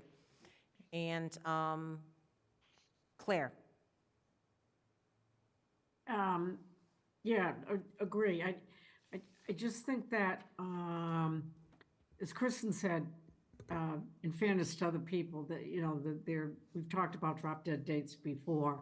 I'm not really all that familiar because I missed the first part, but it seems like it's reasonable to hold it, and assuming that you get the information in a reasonable time. Okay, I have one other. go ahead. In the case of only being able to do the bridge and not the boardwalk, the committee you should have I suggest you have a plan showing what the layout of both, and then compare what would happen without the boardwalk. Yeah. Because you're talking about having some other way to get across and showing that, so that people have some level of confidence, as we discussed, that it's not a bridge to dead end. Thank you. Okay. And what I'll do too, everybody, is I will put the two warrant articles, the original warrant articles for Phase 1 and Phase 2 in the Dropbox. I will put Kat's overview again. I'll keep it all together in the Dropbox.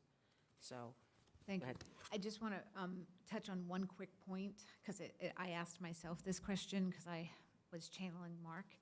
And in case it dawns on anyone, whether this is bid splitting, right? That's a consideration that we should be thinking about. And I've done a little bit of research, and because bid splitting is really about trying to avoid thresholds and going to bid, and you're trying to, separate a project out, maybe to save money here or there, because I think we have a good case and we would need to run it through legal, but these are very separate projects that could each be their own project, and I don't think it would qualify as bid splitting, but we would obviously want to get a legal opinion to ensure and insulate ourselves or yourselves from any questions the public or others might have in insinuating that might be the case, because we have a lot of justification for why that's not what we're trying to do here. Can you explain that? May I, Lisa? Sorry. Yep. Bid splitting, are you talking about going out to bid on just the boardwalk and just the? Or just right, if we decide that we have to separate the project, right? Because we had a lot of discussion about that when we were initially doing things, bid splitting. And so I just want to make sure, because we are splitting the project, we could potentially split the project, so I just wanted to address that. But you wouldn't be doing both.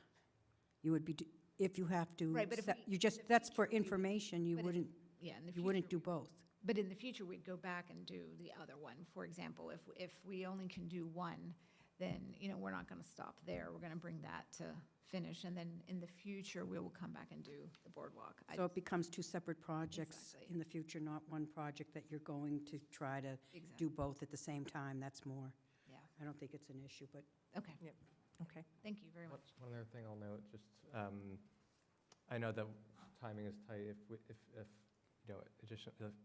for another application for additional funds, that kind of thing, but I'll just put it out there that I would be, because I think this is kind of an extraordinary circumstance, would be open to, if extra money is needed down the road at a fall town meeting, I would be open to kind of hearing that and going forward.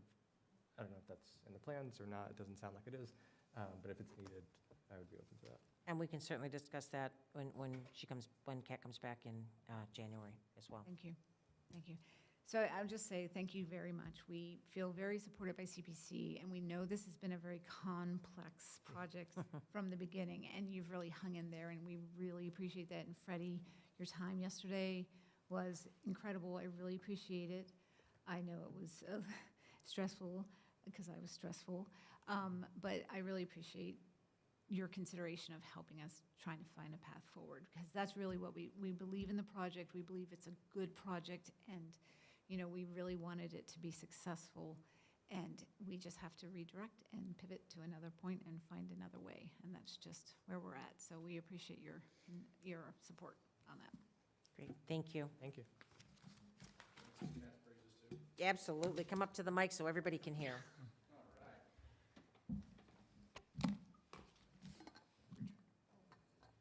No, I just wanted to say, the Trails falls under the rec, so Kat has done an incredible job trying to navigate meetings with procurement, engineers, contractors, and bringing me up to speed, because I've only been here for a year and a half.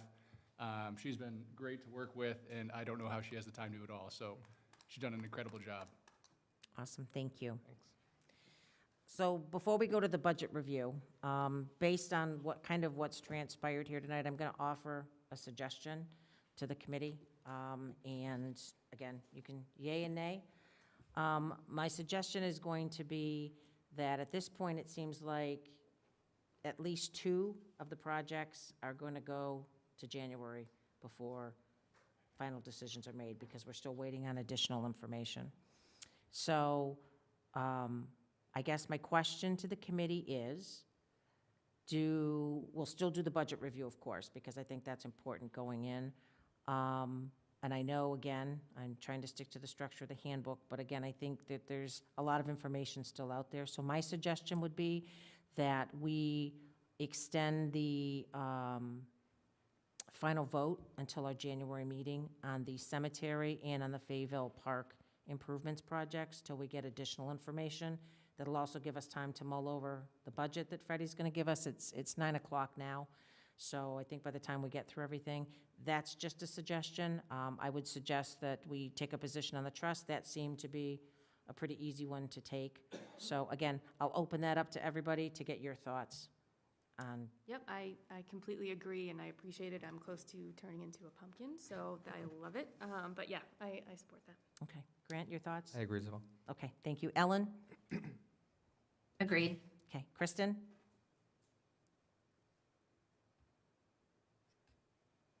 Yes, sorry. Okay, nope, that's fine. And Claire?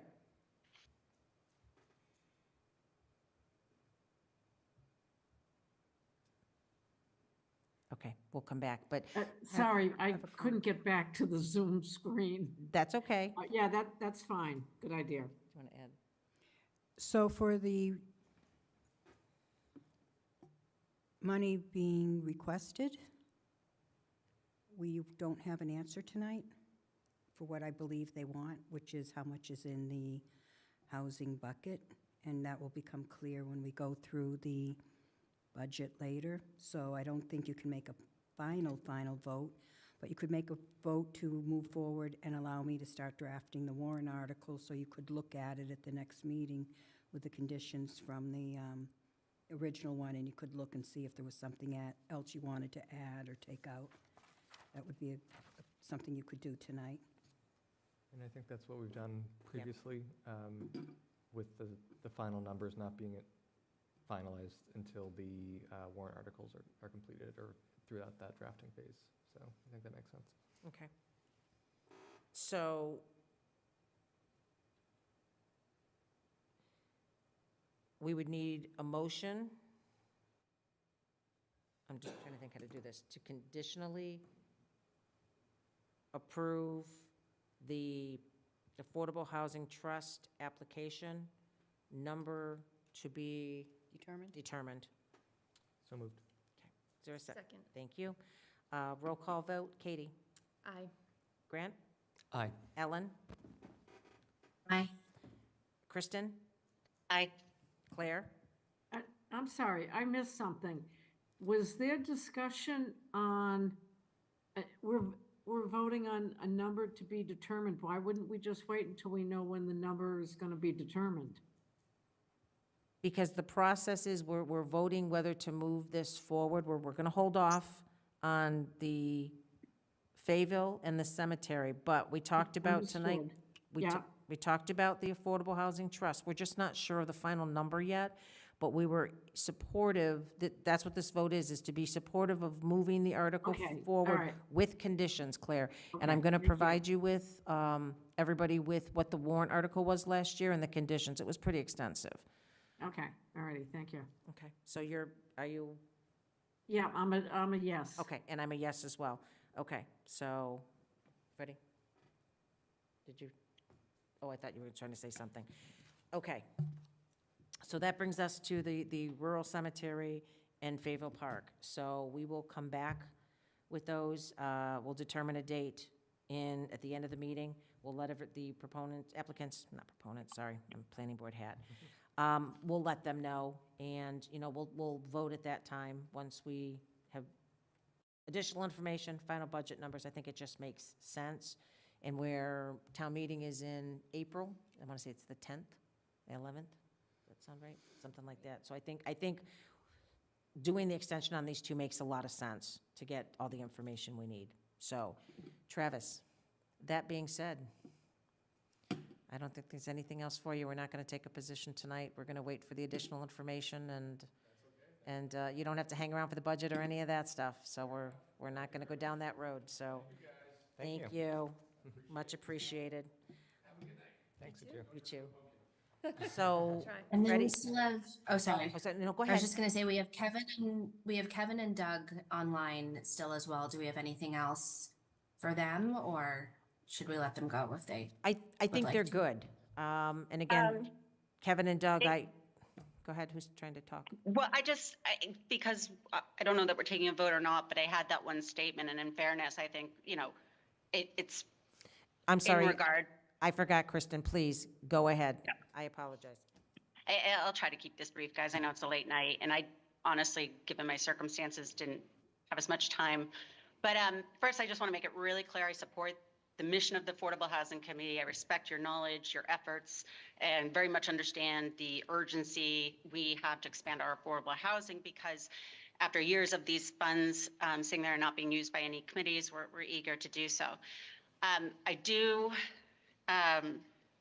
want to say I'm not intending to start a debate tonight. I'm not expecting you to respond. By all means, if you'd like to, you can, because I think what I'm bringing up is more of a discussion that needs to happen between now and town meeting amongst ourselves, but also with the public. And then, obviously continue that on town meeting floor. So I'm not in support, or if we were voting or are voting, I'm not planning on voting for it tonight. And I just want to briefly explain why. And again, just look to continue the discussion, at least with the public in the coming months. I was going to recap for the public some of the brief history from last year's discussions, but as no one's on, and I'm not sure anyone will watch, I'll hold ourselves from doing that, other than it was the first time that we handed over money from the affordable housing CPA funds without, a really defined project that the town would have the opportunity to weigh in on.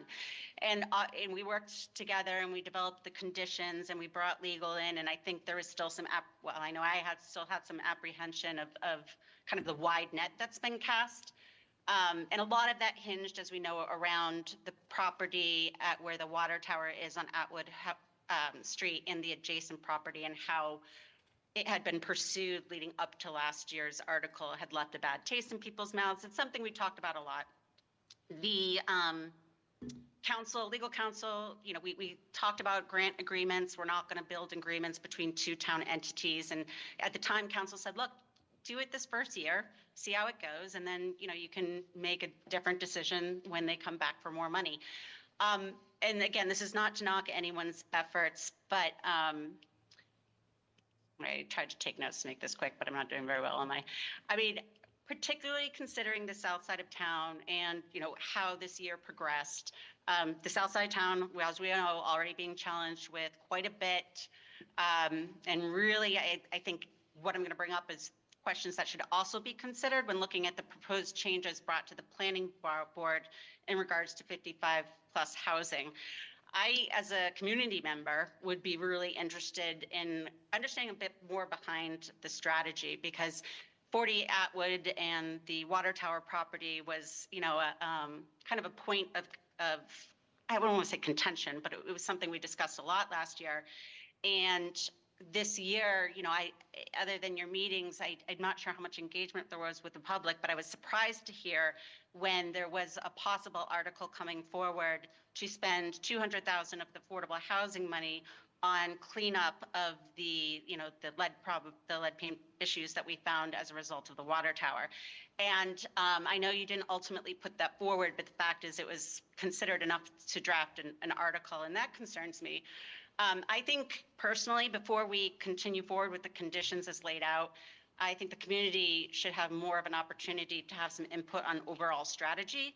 We're giving decision-making for a large quantity of funds, as well as our affordable housing strategy going forward, to a very small group. So I'm concerned about the amount of input we'd we've received from the public, especially given what continues to happen on Atwood Street. So I'd like to look at the latest housing and population density and distribution, including the new multi-units in affordable housing coming out of the planned MBTA communities, the additional traffic, almost like a heat map of sorts of not only the houses, multi-unit houses, affordable housing, and just general population. I think that would be interesting as we're thinking about how should the town progress in building out more multifamily units and affordable housing. Other things are happening within the south side already. Again, the new MBTA communities. There's select board members who are seemingly continuously trying to sell 21 Highland, potentially to nonprofit. The future of Finn, is being considered. And again, we already have several new developments already in progress and planned. So how, for future discussion and for knowledge leading up to town meeting, how is affordable housing being defined by your teams? Is that 80% of the average income, and does that really make sense? How are you taking all those considerations I mentioned, or are you taking those considerations I mentioned when you're developing your overall strategy? I just would like to see more of a plan that the town has provided input on, because this first year out, felt like the fact that the focus remained on that one property, as well as spending money that didn't fit into, potentially spending money that didn't fit into our conditions, made me think we need to take a pause. And I don't mean to kick the can down the road. I completely understand that, we need affordable housing, but if we learned anything from NARI, our community should understand options and how we're maximizing the use of our tax funds put to affordable housing. And I just don't know that conversation's taken place broadly enough. So again, I just want to be future thinking and how affordable housing should be handled and distributed throughout our town. And that was not as brief as I had meant to, so I'm sorry about that. But again, not looking to start a debate. It's not going to change anything tonight. Certainly people can comment, but that's some of the conversation I think we need to see take shape before annual town meeting. Thanks. So, Kristen, we just took a vote to support moving this forward with conditions to town meeting. Are you asking us to rescind the vote that we just took? Sounds like. I'm sorry. Or do you want to change your vote? I want to change my vote. I thought I was voting on something different. I'm sorry. No, sorry. No, it was, again, just to move forward in the process. And we held off on votes on the cemetery in Fayetteville Park. Right. But we haven't voted. Did we vote on? I'm sorry. I agreed to moving those forward. I'm not stopping this from moving forward. I didn't know if we were making our final article votes tonight, but it doesn't sound like it. No, so we voted whether or not to essentially proceed with that article to bring it forward to town meeting, but we haven't voted on warrant articles. Right. Yeah, that kind of thing. So I believe you voted yes to move it forward. And that's fine. Again, when we take a final vote. Okay, thank you. I just wanted to be sure, Kristen. Okay, so, Freddie, do you want to do the budget review? And again, we can mull that over as we, after the holidays and, as we gear up for the next meeting. So do you want? Can he put it up? Yep, absolutely. Just tell him which one. There was 2 different pages. Yep. There's actually, yeah. Well, do the, 2 different yeah, documents. so do the, first of all, this is draft, and it should have said it all over the paper, but it makes it hard to read, so I just had it in the title. There is the fiscal year 27 CPC budget should be a tab, that one there, yeah. Does that get any, This one or, wait, that one there, yep, what's the other one? So the first not one? that. Okay. So this here is telling you what, first of all, these numbers have been gone over. I created the budget. I got input from town treasurer and the town accountant, and then I pulled it together, and before I sent it on to be put in the Dropbox, I had it reviewed by both treasurer and Brian Valentine and Carla, the town accountant. So, but there's unknowns, and I'll just say that. So first of all, we have a surcharge, and this is estimated based against what we had last year, with 4.5% increase based on town treasurer estimate of how much taxes might go up this year. Just so you know, last year, I think we did it at 4%, and the taxes came in at 7.6 over. So it took a while to get the final, what was billed out for taxes last year, and then to use that number to do our best estimate. And as we get closer to town meeting, if that looks like it's going to be higher, we would go up, and I doubt we'd be going down, but that could be happening also. So you have that, and then the next number is the state distribution, and that is based on last year's billed dollar amount. And at this point, it's throwing a dart with a blindfold on because it's still early in the game to have any idea. So I used 10%, which is low, but I'd rather go up than disappoint people by lowering it.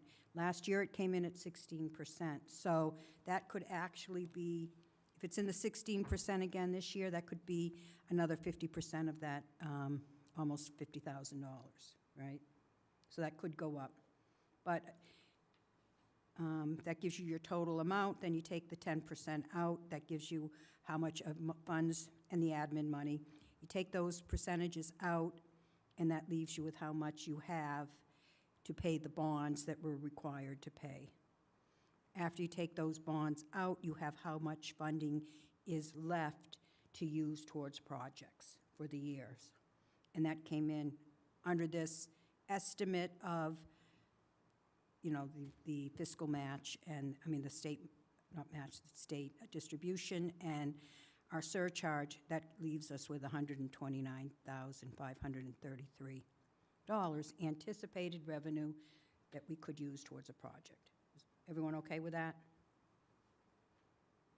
So then you can go to the next page.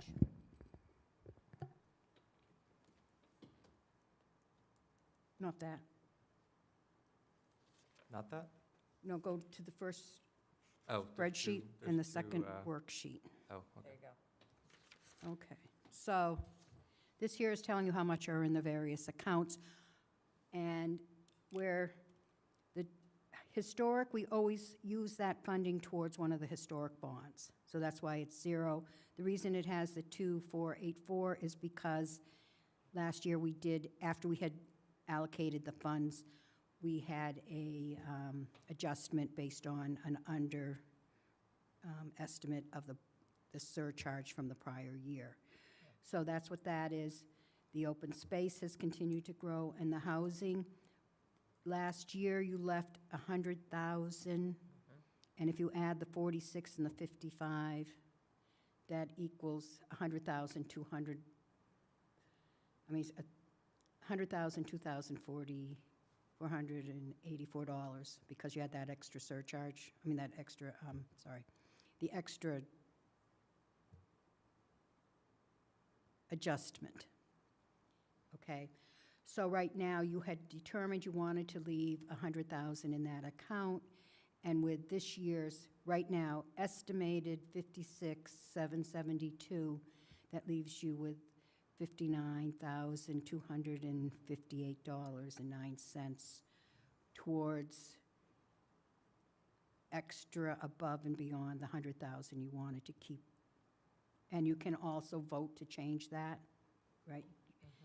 That's the only reason the 100,000 is being reserved is because the committee determined they wanted to, so that's up to, you know, no one's making you do that, it's up to your decision. So then this next amount is the 682,967.89. That is right out of the, when they close out the accounts at the end of the year, and it gets certified by DOR, that's how much is in the, think of it as the main fund.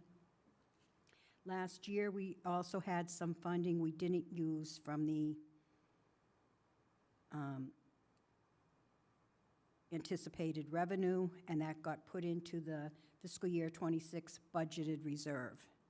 We put it in the budgeted reserve so that if a project came up before the tax rate is set, say in a fall town meeting, you could use that money. Otherwise, it's locked in until the end of the fiscal year. So it creates another account, it's a holding place, and at the end of the fiscal year, it gets dropped into the CPA fund balance. However, we have a bond from the townhouse. It's a short-term bond, and that payment is against, it's due in June of this year, so it's fiscal year 26, so it comes out of that account. That's why you're seeing that reduced. The CPA budgeted reserve, that is only determined, you could, from the prior page, the anticipated revenue after we take out the 10, you know, the reserve amounts and pay the bonds. And you can use that towards an existing project this year, say the water tower, and there would be nothing in the CPA budgeted reserve if you so use it. That's up to, it's a funding decision when we get all the numbers together, okay? So that leaves you with how much you have available to put towards projects right now as a draft amount. Again, the surcharge at 4.5% is unknown right now. We'll have better numbers as we get closer to writing the warrant. And the state match, we'll have some better numbers. And then what you have altogether is $974,354.90. So does that, oh, and we have to save, there's another bond that will be coming out in fiscal year '27 that we don't, hasn't been issued yet, but we will have to make payments on it, so we will be setting aside the $34,475, which is the treasurer's estimate of what it will cost. That's also draft because of some other bonding situations. That would be subtracted from the 974 in terms of essentially usable funds, is that correct? I believe, no, it's, I already, if you go to the first page, I already took it out over there. Okay. I accounted for it. Yep. I accounted for it on the, with the other bonds. Okay, Okay. thank you. So is that clear? Any questions on that portion? Katie? No. Grant? Nope. Ellen? No, thank you, Freddie. Kristen? Nope. Claire? No, I'll have to look and see if I do have any questions. Where is the, kind of like the background of how, I'm not questioning the numbers or anything, but just at a higher level of how the, I understand the bonding, I understand the set-asides and everything, but, and this is probably the same format that's been used every year. Correct. I simplified it. Lisa's also agreed to that because of keeping it not in the weeds. Okay. But I'm happy to, provide the backup for that. Yeah, no, one of the questions that kind of, when you were explaining it,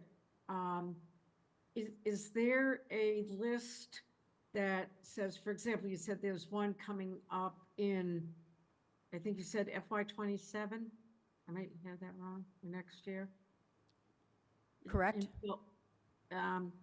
So, and this might be a dumb question on my part, but is 27 about the furthest you can forecast it out?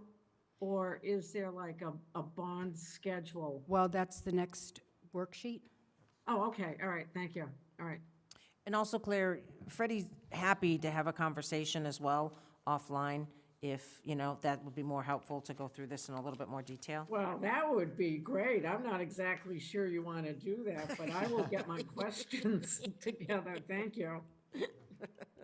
All right, go ahead, Freddie. I'm sorry, did I get everybody? I did. Did Kristen? I did ask Kristen, and Okay. she said she was set. Okay, And Ellen said she was. set? Ellen said Okay. she was set, yep. All right, so if you bring up the bond? This one, right? Yep. Okay. So this is in the Dropbox, correct? Yes. All right, so what we have is, if you look in the first column, the surcharge, so this is a sheet I have been keeping since we started having bonds, just to see what our bonding capacity is, but it's useful for other purposes. And what happened is, I was trying to figure out if we could bond another project in the future, and when we had used all of our bonding capacity, when we would actually reach having some ability to issue another bond. And I did it, and the first one I got had the surcharge. I think Brian did it for me, and the CPC surcharge stayed the same. And one thing we know is taxes always go up. So I ran all the 10 years at the time and divided by however many years and divided, and we came up with taxes had consistently averaged about 3% increase each year. So I increased it by 3%.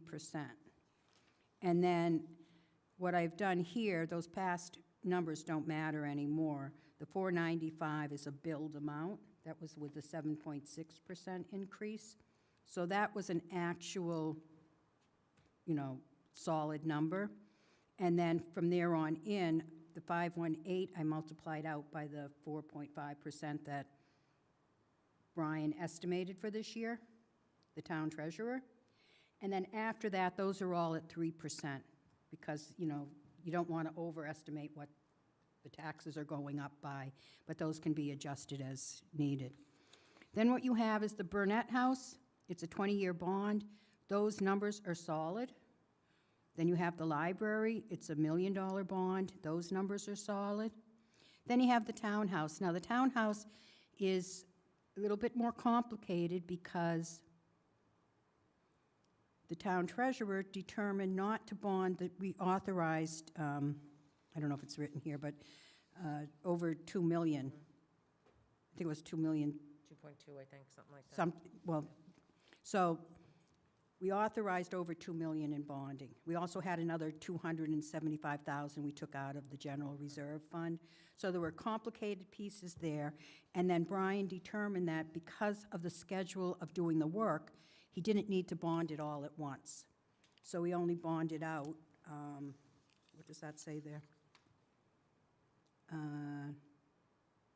1,530,000. And that's what you have in the bonding account, column. However, one of the things, and once a bond, once we authorize bonding, the treasurer doesn't always bond it right away. He is often waiting to put a package together with other things the town is bonding to get the best rate possible. And in that period of time, he does a short-term bond, which is why the first year, the 32,453 isn't a full amount. You see the next year it's 141. That's because it was only a partial year, because he had taken out a short-term note to pay the bills that were coming due, and we paid just the interest. So that's what that column is. So then that left an additional 350, well, there was more, but we can go over that another night. There was a total of 500,000, but we determined that we didn't need all of it. So he didn't take a short-term note out on that. That was determined last year or the year before. So there's 350 right now in a short-term note. And that is the 14,438 to cover that short-term note interest. And then if we bonded it out, that's starting with the line 34,000, going down, that's what he's estimating that bond will come in at. Is everyone following so far? The reason the 34,475 might be less is because currently there's $99,000, is that in the surplus proceeds account. When you take a bond out, the money goes into an account, and then it's twofold, right? You have how much the bond we pay on it, and then it's also how much is in the account that we can use. And the townhouse is almost complete. We haven't closed it out. It doesn't have the PR, it doesn't have signage, and until it's complete, we didn't give up all of the funding, right? So there's 99,000, and that money can be used to lower the 350 that he has to take a bond out on. So that would lower the amount of the yearly payments. Is that clear? Mm-hmm. Okay. Then, if you go to the next column, you add up all the debt. So going to fiscal year 20, just get I don't have a. 46. For fiscal year 26, we're going into fiscal year '27, that's what we're looking at, okay? So you add up all of the the first three columns are absolutes, because those have been bonded, and then the 34, which could be less. But you come up with the 296, 263 is the total amount of all the bonds. Then what you have for bonding capacity is you can only bond against the surcharge, not the state distribution. So you take the surcharge, which is the 518, the anticipated, from the first column, times 75%. Why 75%? Because out of that, you have to put money into the set-asides and the admin, but it's not 65%, because whatever the project is, it's going to cover one of those buckets, as we used to call them, so that you don't have to account for it out of the bonding capacity. Could you just repeat what the bonding capacity is, what's multiplied by each other in order to get that number? So you take the 518, Which is? First column. Oh, first the column, yep. anticipated surcharge, Yep, times 75%. okay, gotcha. So now that's how much money you can spend on bonds. And then you have to subtract Yep. the total debt, leaving us with $92,345 of anticipated surcharge that's not committed to bonds or set aside. Does that make it clear? Yep. Then you have to go and talk to the treasurer, and using his expertise, we have $92,000 available for a bond payment this year. What size bond can we get? And it's variable because, interest rates and what package he puts together, but his best estimate is that the $92,345 could cover, if you wanted to authorize up to around $1 million.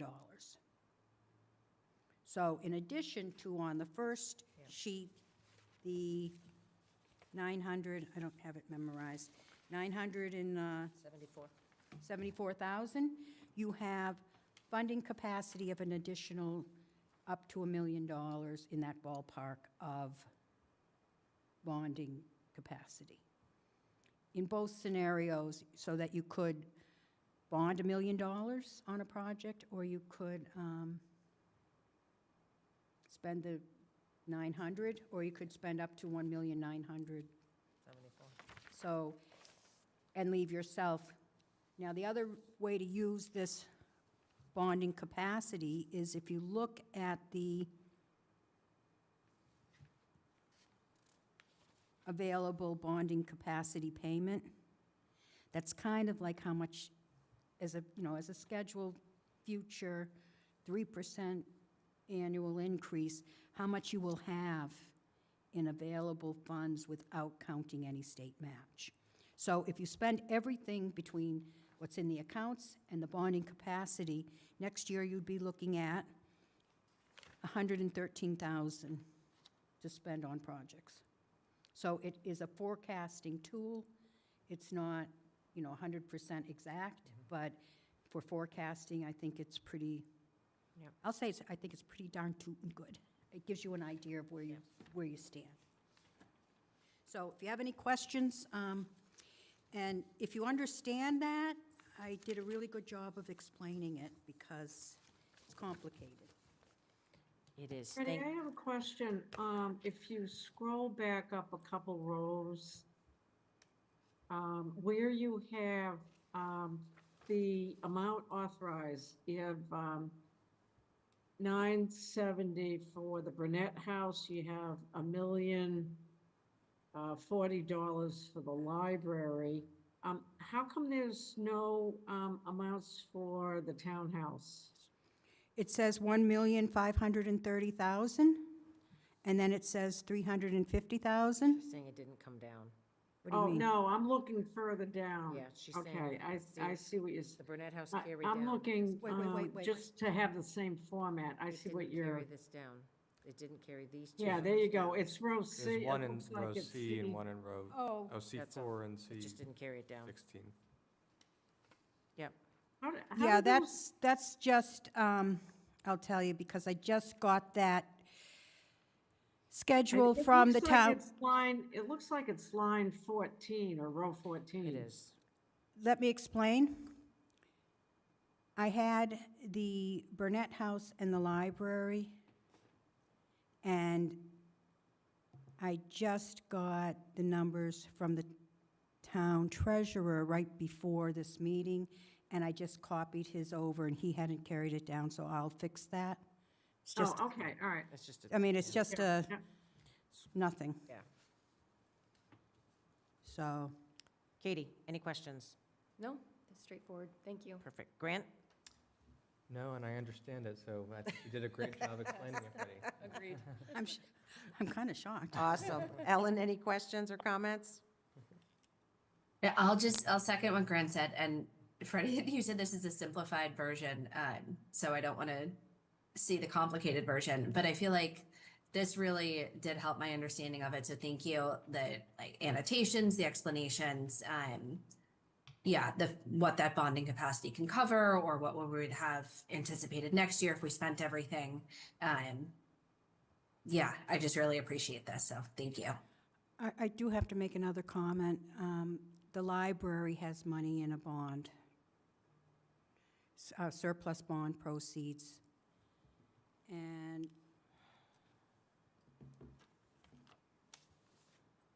I'm not sure that it's on here, but that also is awaiting the PR and the signage. And then that funding would have to be voted at town meeting towards a project. So that's, maybe another 100,000, 100, 300, I mean, sorry. Let it? Was 100,000 plus. So,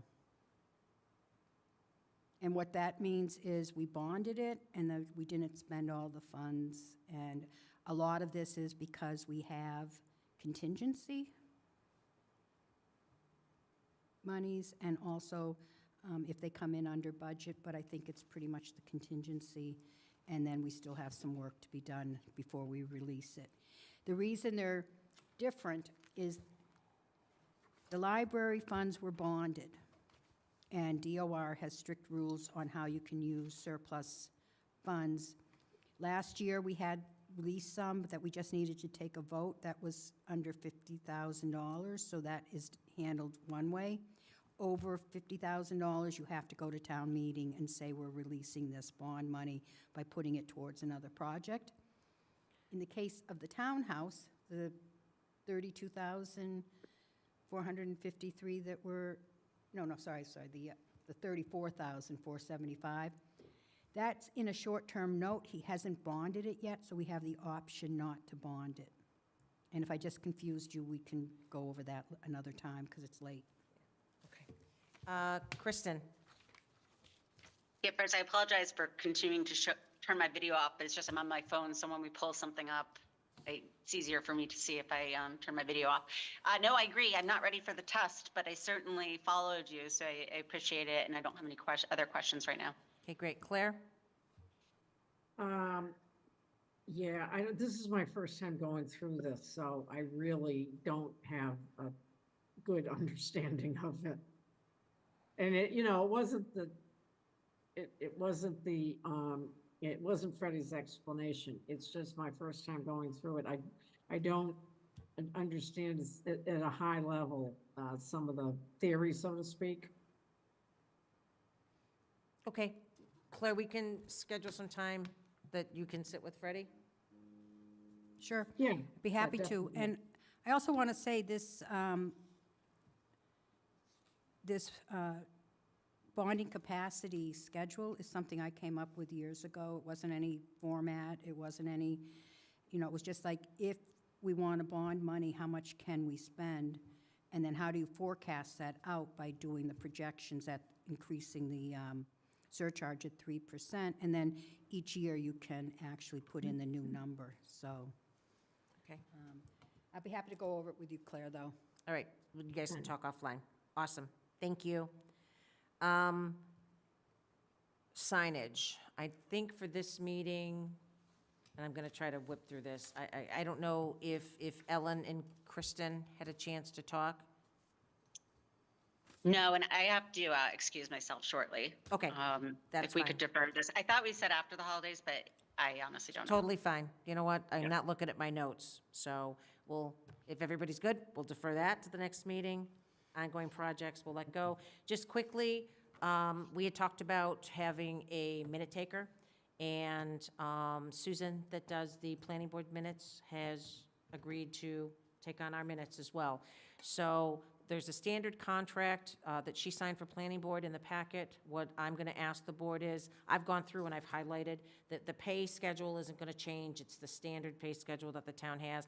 I will go through and edit, if the board's willing, and just substitute where it says planning board. We'll do CPC, and I went through it, and then on the scope of services, it references planning board and town planner. I'll just change planning board, obviously, to CPC, and that the copies of the documents referenced in the meeting would go to the town planner. We'll just say CPC chair. We'll just leave it at that, not a name, because I may not be sitting in this seat forever, hopefully. And then I'm just going to change again that our meeting dates Wednesday or Thursday to 7 p.m. And as far as the laptop piece goes, we're just going to take that out because we don't provide a laptop. So it's the standard contract that the minute takers sign. I'm just going to, if the board is fine, I will go ahead and get this executed, just taking out the planning board. I went through it pretty heartily. So. Lisa, I had one question on that. There's no time frame. So, Claire, the time frame I was going to suggest would be from, because I wanted to go back and do the October minutes too, it would be from October 1st through this contract that we have a copy of is through, I think it's June 30th. Yeah, June 30th, 26. So the contract date would be from October 1st through June 30th of 26. And the board Right. would at that time discuss and re-up if they wanted to, the contract. But, and I understand that about going for the ones, the back ones. But let's say she started at at the January meeting, the time for her to provide a draft copy of the minutes. Yep. It's called out in here, Claire. Hold on. It's under the scope. It says, bear with me 1 second. For the tasks, hold on. I had called it out in here. For meetings that have already taken place, the draft meeting minutes are to be submitted as expeditiously as possible with the schedule to be worked out with it would say CPC chair. For upcoming meetings, draft minutes must be completed and submitted to the CPC chair within 5 days of the meeting for initial review, followed by revisions for a final draft. Oh, okay, all right. So it'd be The within reason I 5 brought days of that the up- meeting. Yeah, within 5 days of the meeting for Yep. initial review. Okay, And because then we would review it after that. yeah, because the state OML is 10 days. So that's fine. Okay, yep, so we have it for 5. Thank you. Okay. So again, if the board is satisfied, I mean, this is the going rate for minute takers through the town's policy. I would ask that the board make a motion to offer the CPC recording clerk to Susan Pegney with the contract as amended tonight for So moved. discussion. Second. Okay. And discussion. Katie, any? Grant? Just a quick question. Sure. The funds for this are coming out of the CPA admin? Admin, that's the only place it can come out of. There's no place else. Yep, Thanks. yep. Any other discussion? Ellen? Kristen? Nope, thank you. No, I'm good. Okay, Good Claire? news. Are you good? Yeah, Okay, we'll do a roll call vote then. Katie? Yes. Grant? Enthusiastic, yes. Yeah, I know, totally. Claire's been great in doing the minutes, by the way, so thank you, Yeah. Claire. Ellen? Yes, Kristen? Yes. Claire? Yes. And Lisa, yes, great, thank you. And that being said, I think the last thing we'll just do is we'll set our next meeting date. If everybody can quickly look at your calendars, and I will get you out of here really quick. So January, Not the week of the 12th. not the week of the 12th, okay. Why don't we do either the 21st or the 22nd? That gives the applicants plenty of time to get the information that we've requested. That 21st is a Wednesday, 22nd is a Thursday. Is there a preference? 22nd. Okay, I have a 22nd as a preference. Does the 22nd work for?